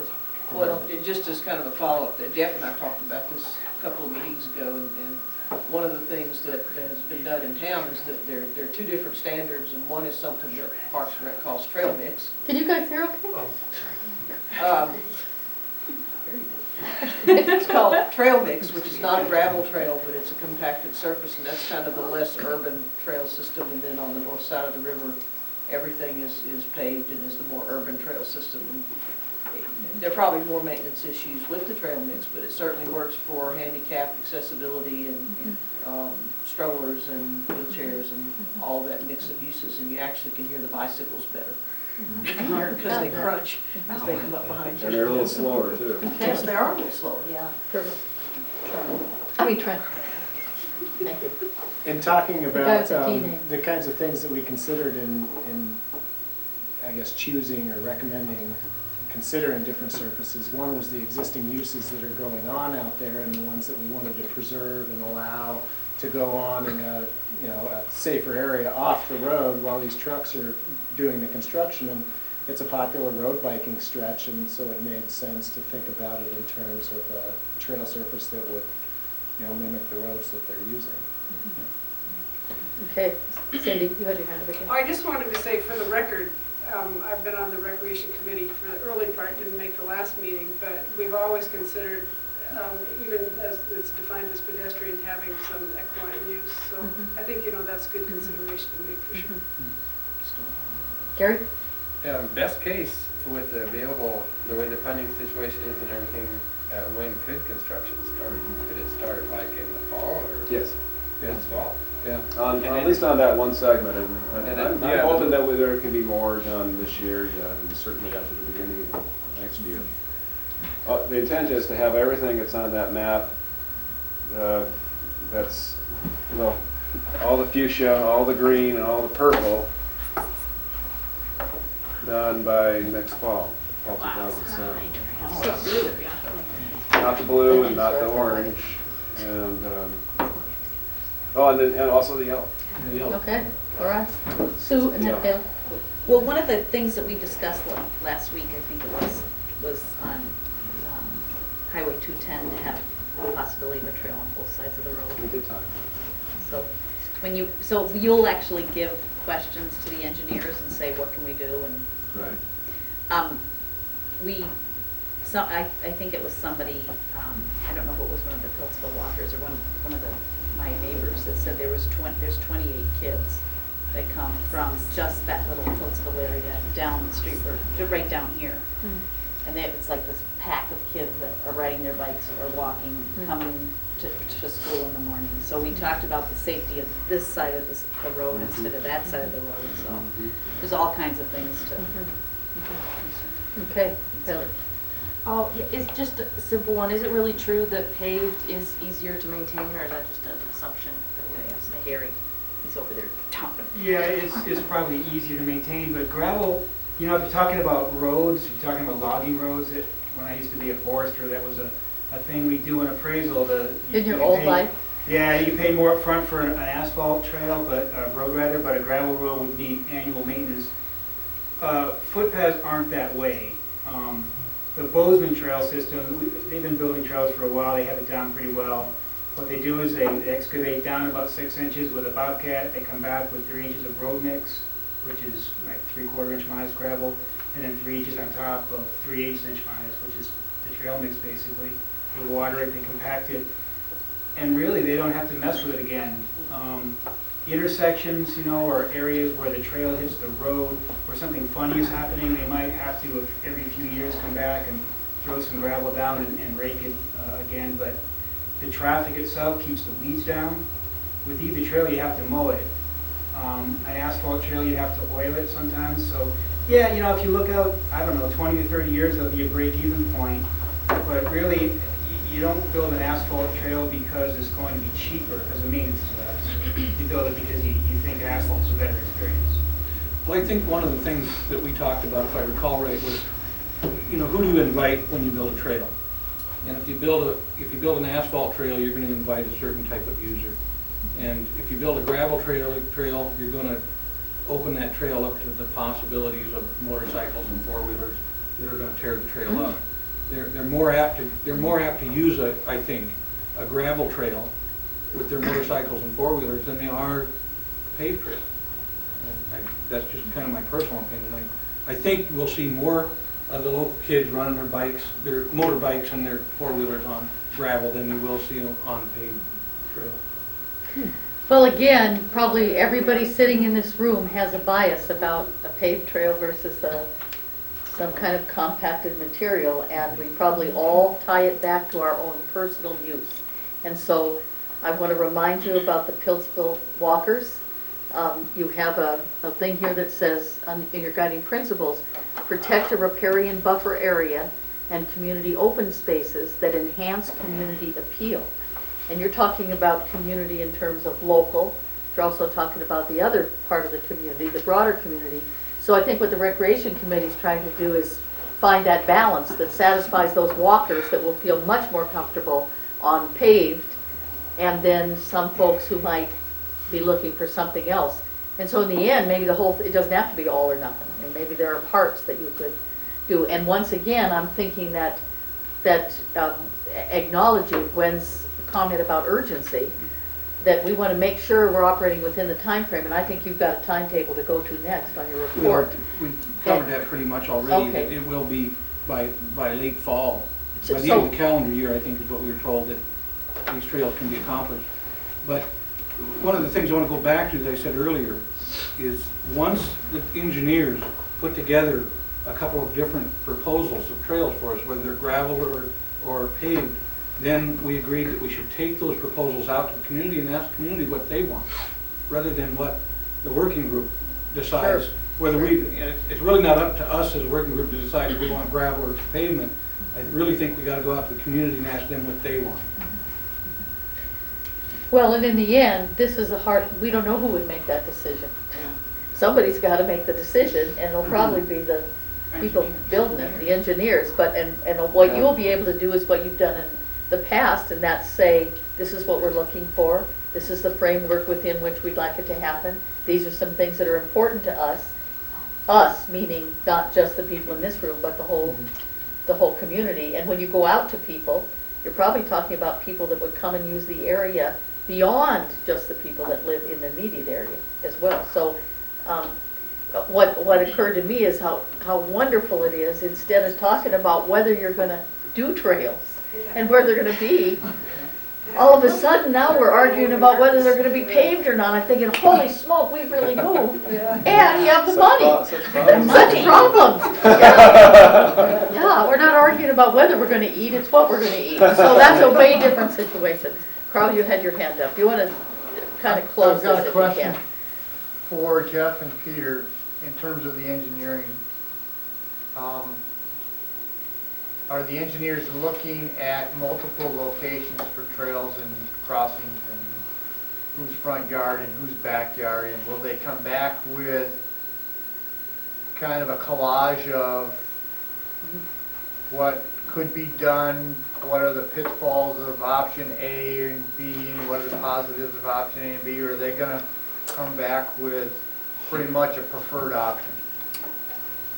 I don't know the answer to that question completely, but I do know that we'll look at all those issues. There'll be a right-of-way plan, be one of the first things, you know, in addition to the surveying work that's done out there. So figuring out where you have right-of-way, and then clearly you have to look at driveway crossings and mailboxes and fences and all those things.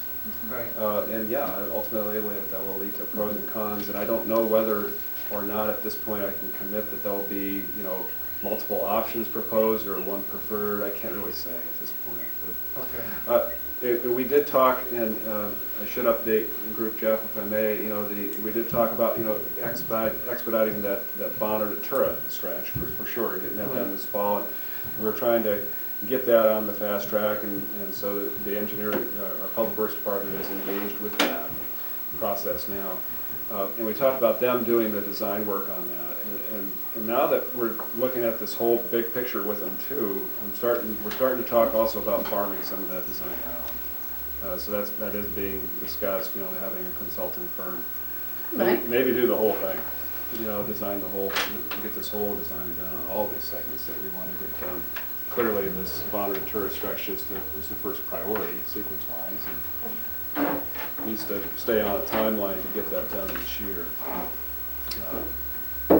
But we may have some other professional capabilities added to the process. I was just thinking that, you know, it might be nice to propose, as Jeff indicated, bring to the public some options. I would think that each option is going to have a series of positive attributes, and there's going to be some perhaps access issues, or if it's on one side of Highway 210 versus another side of Highway 210, or rustic road one side versus the other road, you're going to have different issues. And I don't know what the relationship between the owners of the rail line and Montana Rail Link are, but I think I have a pretty good handle that there are two different entities. And even though that if Iracon and Rail Link are part of this process, and if they owned all the right-of-way, we could say, well, guys, you know, you're here, why don't you kind of make this a little easy. It won't be that simple. And if the engineers look at those issues, and at least we have them on the table, then when we go to the public outreach or you know, public meetings at the Bonner School, we can inform the public as to what kind of issues we've already seen on the horizon for different options, and then they can make a better informed decision. Okay, Mary. I had a question of Peter, and I don't know how much you can answer this, but in all honesty, in your opinion, how much impact does this group collectively, and I mean gathering opinion from the community, consider? How much impact do we have on the decisions made by the county planners and the engineers, and how can we best cultivate the most effective impact? Well, I think you do have a good deal of impact, but if you ask that the trail be built by little green men in pink suits, it probably won't happen. It's clearly you have a lot of impact. That's already shown, by the fact where we're at. And I guess they keep doing what we're doing, and what Jeff has suggested. I think talking with people who are going to use the trail is a good idea. And we may have people come and ask for things that we can't deliver, too. Right. And we'll have people asking for two different things, and sometimes they'll have to make choices. And some people may say, for example, we want motorized use. Well, that's not going to be possible. Other people may say, well, restrict all the horses, and that's probably not going to happen either. It's currently not the case that horse use is restricted, for example, on the Kim Williams Trail, or any of the city parks trails that exist, or the county trails. So horse use is permitted. You don't see a lot of horses on them. One of the things I'd like to see, but it's okay to use them. One of the things I'd like to see in the multi-use trail is no conflict. Exactly. And, you know, in equine versus bicycle, it's, everybody knows there's been a big conflict, and it doesn't need to be. Especially where it's tight little trails with blind corners. Yeah, yeah. But, so we deal with the blind corners, you know, Right. make tight little trails in those locations. There's ways to avoid But it. so And are, equine- so are pedestrians and bicycles. Exactly. Right. So in- Equine versus pedestrian can be a conflict too, because some people don't like to walk where horses have been. First one reason I do this. Have to take your pooper scooper. Yeah, but that doesn't have to be an issue either, and so what I would suggest is that, you know, we work with our engineers in designing trails that are gonna eliminate those conflicts up front. Now, I will say, you know, there probably will be some, you know, floodplain footpath trails down into wetland areas, you know, that we won't want bikes or horses in there. Right, right. You know, but, you know, clearly, I think, you know, the Kim Williams Trail is probably open game for both, so. So I'm just, Gary, please. Just a quick curiosity question, who are the engineers? And is it the Public Works Department, and are they working now? Yes, the Public Works Department is engaged with the process. I'm twiddling, It's okay. sorry. Yeah, Public Works Department, we have transportation engineers, Public Works Director, Assistant Public Works Director. And they're all working on this now? Yes. And they're Well, one's just a survey. doing right away and all that stuff? And look, trying to see what the right away kind of looks like? Exactly, yeah. Steve Knight from our Public Works, or actually, he's the county surveyor. He's working on on surveying and getting the right-of-way plan established. That should be pretty well done in the next couple of weeks. All right. Wow. So that's moving forward, but, I mean, that's just the information you need to give to the designers to say, this is what, you know, this is the lay of the land out there. So I'm wondering if, thinking about your comment, Carl, which is sort of bringing us to reality about what won't always work real well and that kind of stuff, and the fact that it is moving, and could we assume there's an agreement in the group that the community really needs to look at this and provide some feedback? No one would disagree with that. And so I'm wondering if maybe the first cut, would you want to see it first, and then that would help you design an outreach kind of thing? Would that make sense? Yeah, Would that be okay if this group would see it before? And maybe this group could help with the business of pros and cons of different pieces, and it's not about putting your, you know, it just occurred to me again, more than anything, you're a facilitating group, not a decision-making group. And so you want to facilitate the project happening, you want to facilitate public input, and you want to help them think through the pros and cons. And so I'm just thinking if it came here first, then you'd be able to do that, really get ready for the kind of outreach that your committee would be involved in. Is that's okay then, if that comes to this group first? And would it be able to happen by May, or would it be June? Would what be able to happen by Some initial design? No, I don't think Okay, all right. May. I was thinking it was gonna start in the fall. Yeah. Well, maybe I'll give you a better timeline than Okay, all right. We have a meeting. in May, At the right? next recreation committee. We have a meeting scheduled for May, right, for the recreation subcommittee? We do, but that was one of my next issues is, you know, I'm not sure that we can do a lot now until these trails are engineered, or we have some proposals. I have a couple of people who still have their hands up, so I'm gonna try to, Mike, Ava.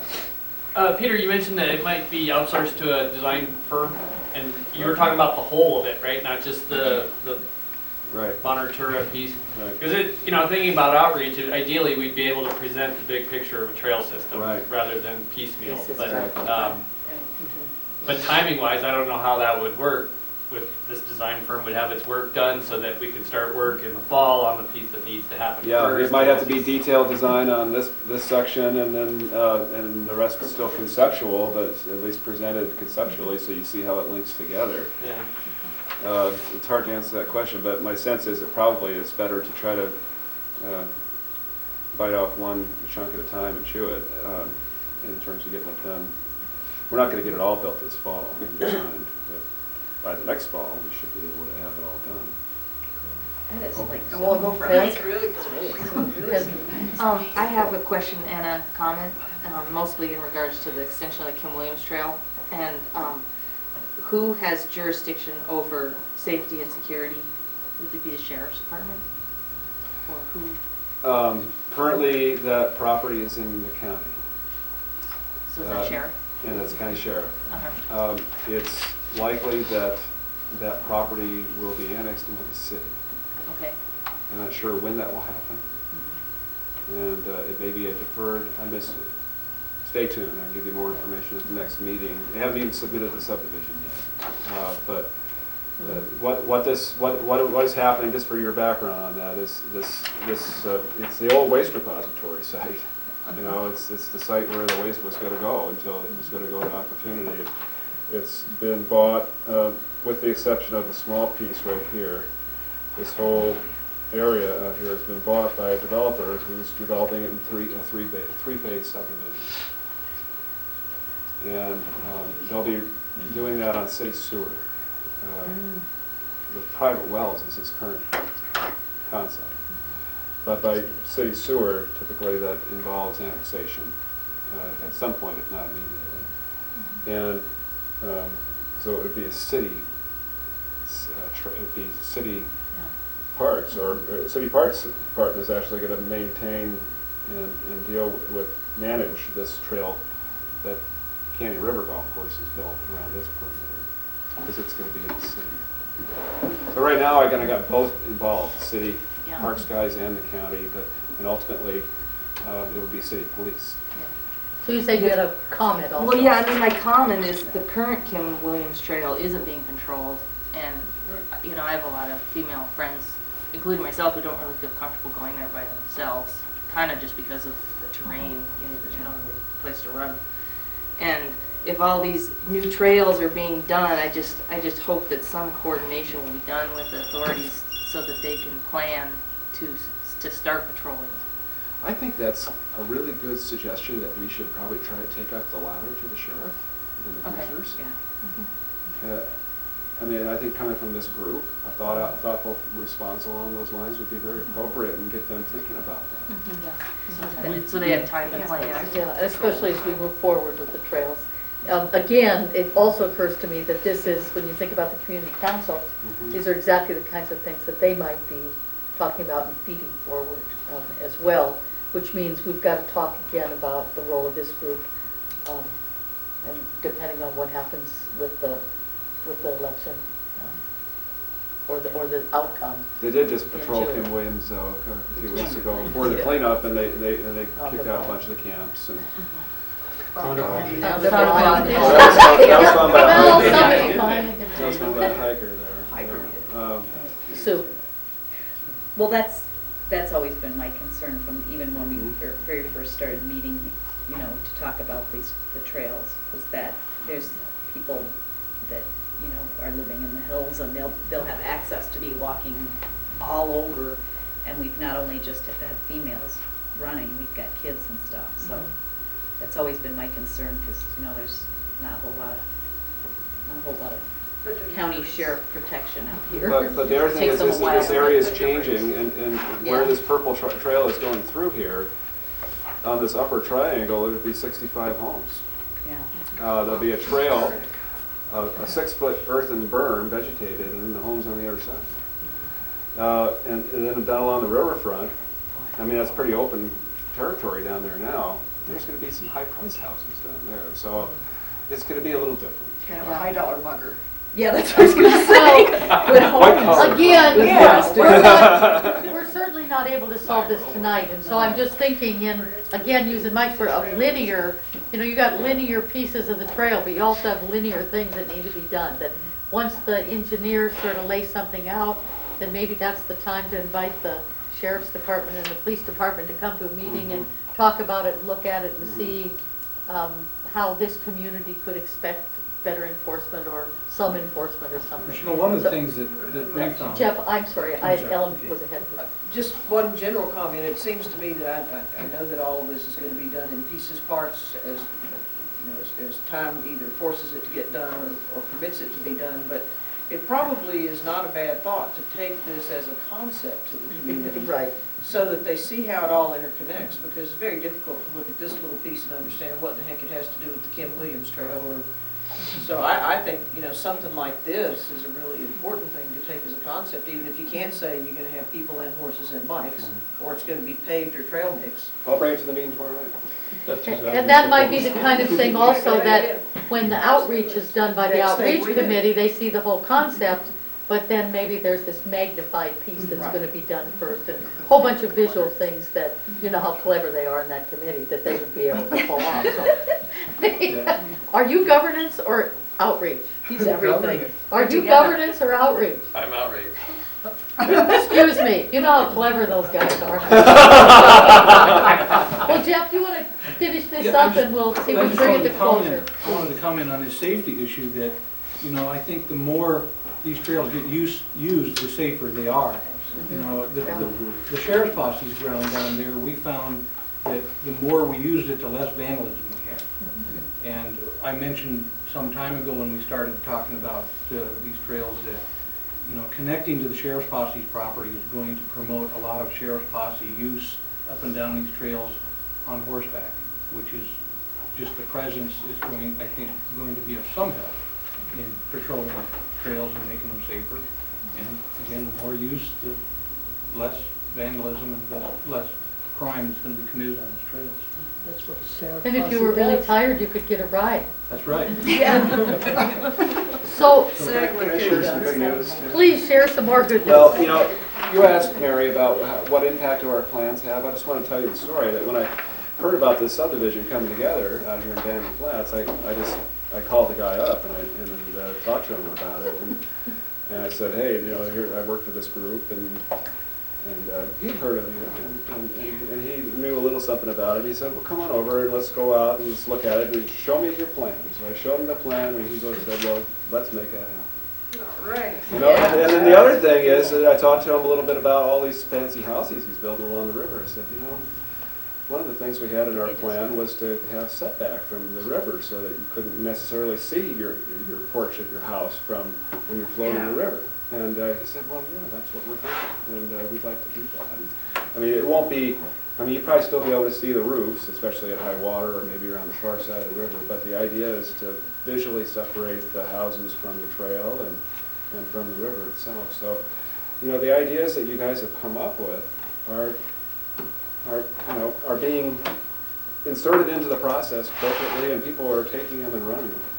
And so you should feel good. You should all feel really good about that. Okay, Mary. I just had a comment to all the new members of the group.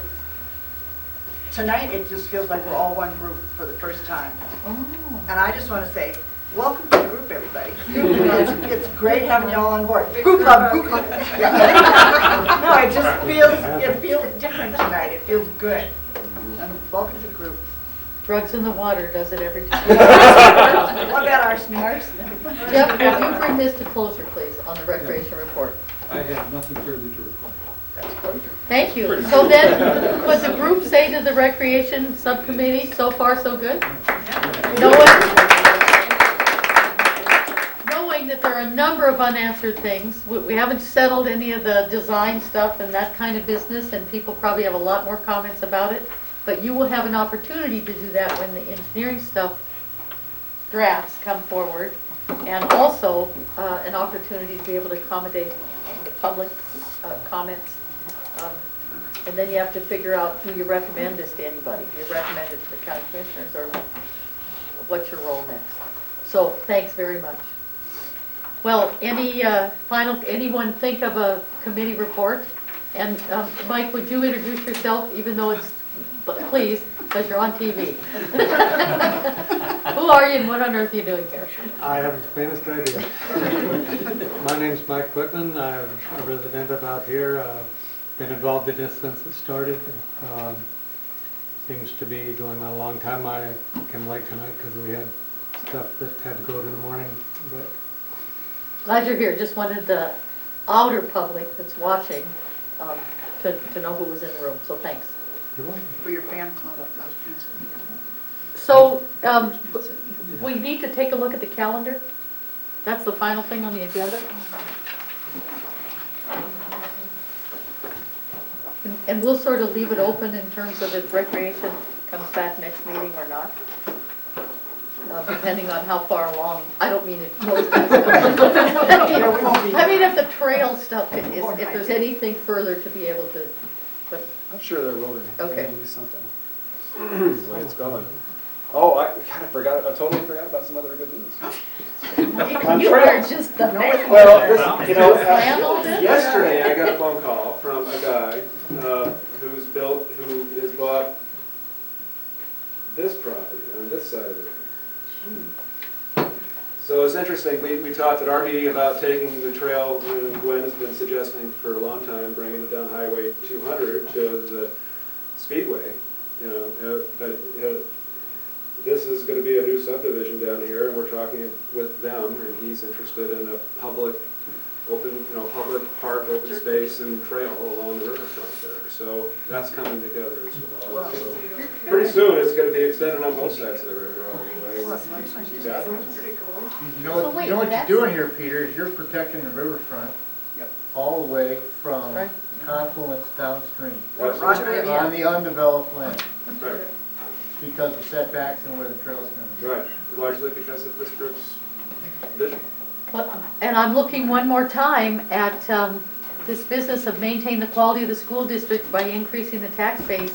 And 17 years ago when you started this process, 2 years ago when you started, 3, was it? That you were concerned about whether any of these subdivisions would ever come about and what would happen to the tax base and how would it change.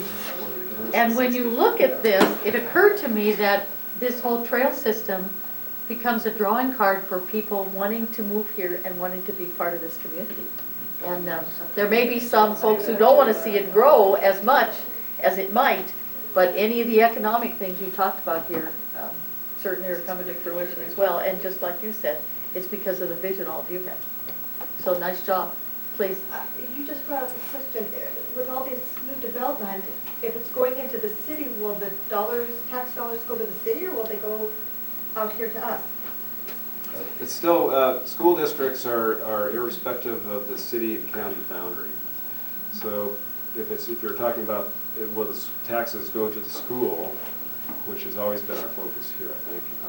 If it's in the school district, it remains that the school district would benefit from the taxable value of those homes, whether or not it's city. Oh, okay. And so if it's city, then there's taxes paid to the city on top of taxes paid to the county. I guess what kind of has come to the forefront is the area there at Marshall Grade at one time was School District 1, and they petitioned to become part of Bonner School District. Will that opportunity reverse itself now, and will they want to go to School District 1, and then we would lose those tax dollars? I can't speak to that. But that's a possibility? I suppose it's a possibility that the district could change the other direction too. It's a possibility that district boundaries will change irrespective of any of this stuff. And probably if you, Nothing's in the works. if you thought about Target Range and Hellgate, all those smaller districts that sit around that don't have their own high school, there's probably some precedent there, basically, for that not happening. Mike. One of the things I was thinking of when she brought that up is they have an empty school sitting over there on the other side of the river. And if they do start several of these subdivisions, and they do move in quite a few kids, and there isn't a possibility of adding on to Bonner School in the time frame that it would need for the children that would be moving into the area, I wonder if that is a possibility that might be more in the forefront than we think. Don't know. Because it's... Anybody's guess. That's something for the community council to take. There you are. There you are. Absolutely. Oh, quick. Pretty soon we're going to have a lot of people in here running for the community. I wish. Well, I'm going to take you back to the calendar again. And again, isn't this amazing that now we're wondering about if the school will end up too small instead of Too empty. wow. Carl, did you have your hand up? Did somebody have their hand up over here? Somebody else have their hand up?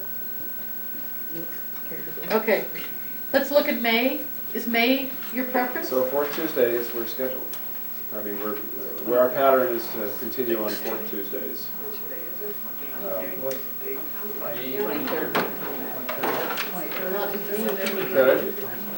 Gary, are you available? Are you available on the 23rd? I'm already, I scheduled through this month, but I didn't schedule on forward. I think so, I'll have to get back to you. Okay. Okay. Okay? And then the fourth Tuesday in June is fine. Okay, what's that? That's the 27th. Then we might want to talk about taking a July or August off. You know. Yeah, depends on what's going on. Not if you're gonna start building trails, we're not taking any time. Oh, boy. A working group of sleeves. Yeah. Delegate all the We should credit, have work to the Yeah, Well, thank you very much to the observers that came tonight. I would say also that there's some information on the pedestrian bridge on the poster over there, some diagrams, pictures of similar bridges. If you want to look at some of that and talk about it, we can do that afterwards. Can I make one quick announcement? On May 15th is our next Milltown Monday at the River City Grill from 11:30 to 1. Is the 15th. Don't you think that's kind of a neat ring to it? Yeah. Milltown Monday at the River City Grill? City Grill? May 15th. Sounds like a song. Yeah. Gary, 11:30 to 1. okay, Gary, One of the items on the agenda is future agenda items, and Fish, Wildlife, and Park MLU is on there, and the River Structures Toolbox, that's something we talked about a long time ago, that's unfinished business, and my personal, I guess, advice or whatever is trying to finish what I start, and I don't know, it seems like that's something this group started, and it would be nice to kind of conclude that without postponing it too indefinitely. I think the reason the MOU wasn't on tonight is that Tracy was the person who was doing it and she couldn't be here tonight. Yeah, actually, I was supposed to do it.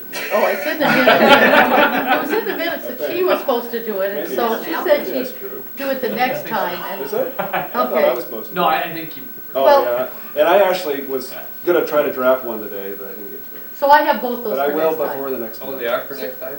That's what these, yeah, for next time, and then, and Well, you Gary, know- I will ship you these other items as well. Well, Maybe- they'll be in the notes. Maybe some committee work on the river Structures toolbox? would be appropriate, I don't Well, know. there's some new history, I think, in some activity in river structures that's changed from the time we first started looking at It that, right? has.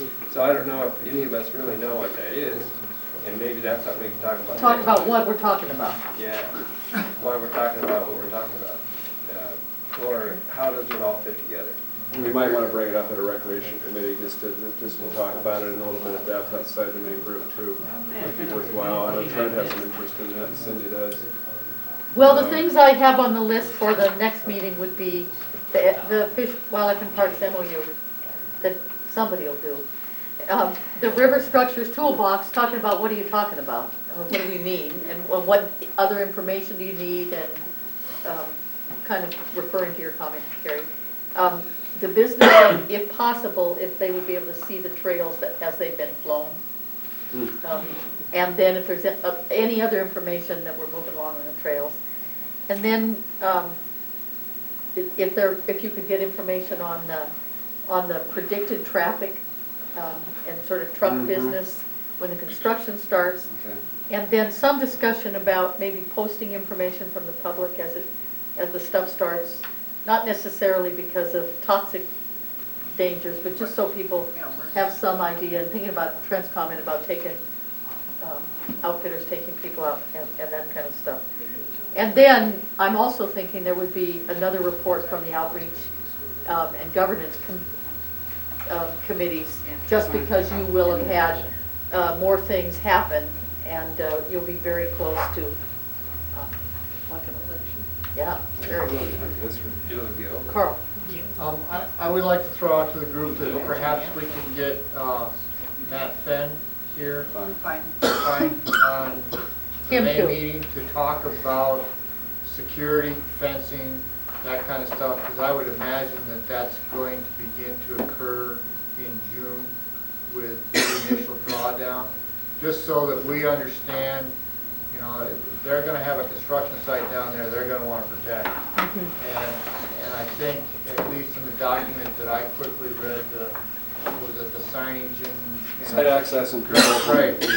I had a couple questions about specific sites, and I think it'd be important for us to hear from him on what they've got in terms of plans, and make sure that they jive with what Diana Hammer has said over time. is what we kind of had in mind, if we could have input on that, and maybe we can't have too much. I'd be happy with that also then as a, All right. I think it's a good agenda item. They won't be doing all the signage and closures initially for the first drawdown, but a lot of it will kick in next fall. well, it'll be what people could expect. But the plan's out.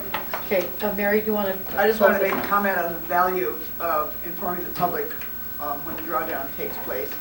Not from a negative element and the safety standards, but last year we got blamed for sediment in the river that had nothing to do with the Milltown project. People down in town were like, what the hell's going on up there at Milltown? The river's all muddy today. Well, nothing.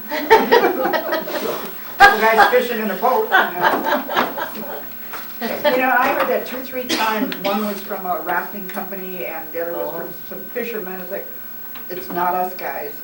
So I think there's a positive side to that information too. We won't take the heat when we don't deserve it. All right. And that was my feeling with the kayakers that I talked to today. They just want to know it's okay. I mean, not how bad is it or should we get out of the water, but is it just okay to go forward with that walk on it? Well, I would remind the committee chairs again to either give me the notes or email the notes to me. And thank the person on your left and the person on your right. Nice job. Nice job. And I will see you either in May, but for sure in June.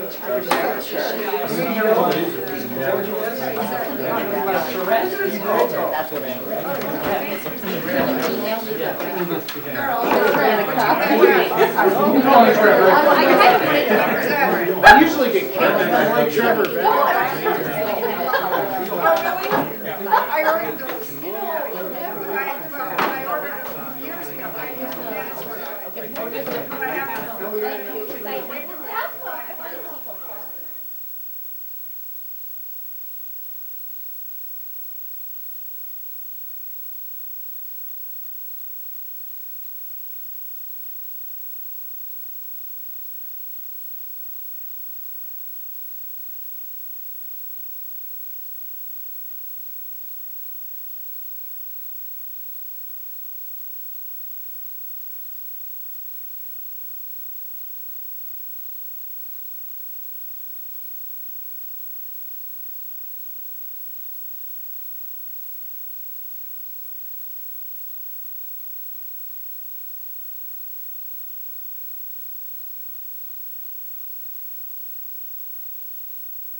So I do have a continuum about integrating Montana-grown food into the wellness policy with some suggestions using your terminology, or I believe the county health department's terminology of basic up to superb. And basically, I just want to make an argument that I would like to see another bullet point that suggests that we integrate Montana-grown food into the entire curriculum, and I'm not sure what the wording should be, but integration of community-based food systems perhaps could be a bullet point, because the continuum that I'm passing out to you has elements in all of these things. I think it addresses health issues, it addresses education issues, addresses physical activity by getting kids working out in farms and gardens and that kind of stuff. So I think it can warrant its own bullet, and just listening to the way that you're considering structuring the committees and subcommittees, the Community Food and Agriculture Coalition of Missoula could be that subcommittee that works specifically just on that bullet. And the Community Food and Agriculture Coalition has 12 steering committee members from all across different sectors, including nutrition, low-income advocates, government folks. So we have a city council representative as well as a county commissioner, and we have food producers and processors, and so we have a wide variety of people who are working on this exact topic, and we'd love to help think about how the food system can be a part of that, and we can provide the infrastructure and support for helping move, not only develop the continuum, but move along the continuum, because we have the people power, and we have financial resources. We really are interested in committing to helping the school system reach excellence or superb on this continuum. So that's my argument for a bullet point. Sorry to give it all in a quick spiel, but it's kind of awkward from the back to. Well, and to be honest, my 2 cents. my perspective is that I would rather have you folks represented on the items that are typically identified as elements of health and wellness, rather than creating something that is not typically viewed as a health and wellness. You can argue that it contributes to health and wellness, but I personally, I think you would serve us better spread out across the environmental health piece and the nutrition piece, rather than being this sort of bullet in and of itself about, because honestly, if I'm a school board member, that might be the one that I'd be okay with leaving on basic forever, because it's not a core. So I mean, my sense is that you'll contribute more to the process of health and wellness if you're integrated within, rather than as a standalone. I don't know how the rest of the committee feels about that, but. Well, it seems, you've done a lot of nice work here. And I can see these bullets going into the other ones. I wouldn't want to not use your work by taking to each table. There's nutrition, obviously nutrition things here, but there's also some environmental health things you have here, just looking at it real quickly. And it would seem that you would be able to offer your expertise within those subgroups. And you've already done a fair amount of work here, but it's covered. It could be reworded maybe, but it's covered under nutrition and environmental health, and maybe you might even have some other, I don't know if you have physical health or not, physical activity, but, and education for students about health and wellness. Exactly. There's 3 different things. And I deliberately tried to make the continuum fit into the categories that you had already defined, and so that's why you see the wording is quite similar. So that's what I want to do, is consider that rather than be its own. Yeah, and I can see what you're saying. It stretches us a little thin to be parts of all of these committees when we have this specific thing. But I don't mind doing it, and I think we have enough people power to do it. My other concern about just being integrated in there is that we're not integrated into the policy in any way, and it could easily drop off the radar of being an important part of the health and wellness policy, but just because there's no language in the policy itself that refers to anything about food systems or where food comes from, or that it's important to know where food comes from. So none of those elements are in there, and right now I feel like we're kind of having to chase the committee down to still be a part of it, and I'd like it to be more integrated into the policy itself. And I don't even know how to make that happen, if that makes any sense to you guys. But, so, I'm happy with just, if we can be a parentheses even in a bullet point, that would be important to be. Things. Yeah, including. Procuring locally grown food. Well, I thought the school garden part was your part, is that not you? So school gardens is one element, as well as the food procurement under the health department wellness. That's exactly what we did, is we plotted places where they might put in, but she said I didn't write, that's not written in the policy. It's not in the policy though, it's we were just here, kind of trying to identify where they fit. Well, you could put, this would only cover nutrition, but we have nutrition and we already have parentheses to include guidelines for reimbursable school meals. Could be comma, other food available at school, comma, and, just put this in, and locally grown food. Or food, reimbursable school meals, comma, procurement, and other food available at school. Could you just put procurement there in that first bullet, nutrition, within the parentheses? I think, I think some of this is a trust issue. That's how it's feeling to me. And I can understand that, but I also think that it's going to be hard to put everything in those little bullets. We probably, one of us could look at that and say, well, this is my read on this, access to healthcare, I could probably advocate for some bullets there, and I wouldn't necessarily get it, but. Including 7 more school nurses. It's not going to happen in a policy anyway. So I think some of it is some trust that you're going to be part of the committees and that will be part of it. And I just think that you're going to be included under nutrition and environmental health and education for students, and you're a huge resource, and I think you're going to be part of that process. Yeah. One of the other things I might think just about part is of it. policies needs to stand the test of time, and programs come and go, funding That's comes true, and too. goes, community organizations come and go. Right. And that we have talked about community leaders and experts broadly, and so I guess just because you're looking at policy for the long term, that and that if you're a vital part of some of these other areas, that That's really. Yeah. I mean, I can just see easily pulling these bullets right into some of the pieces.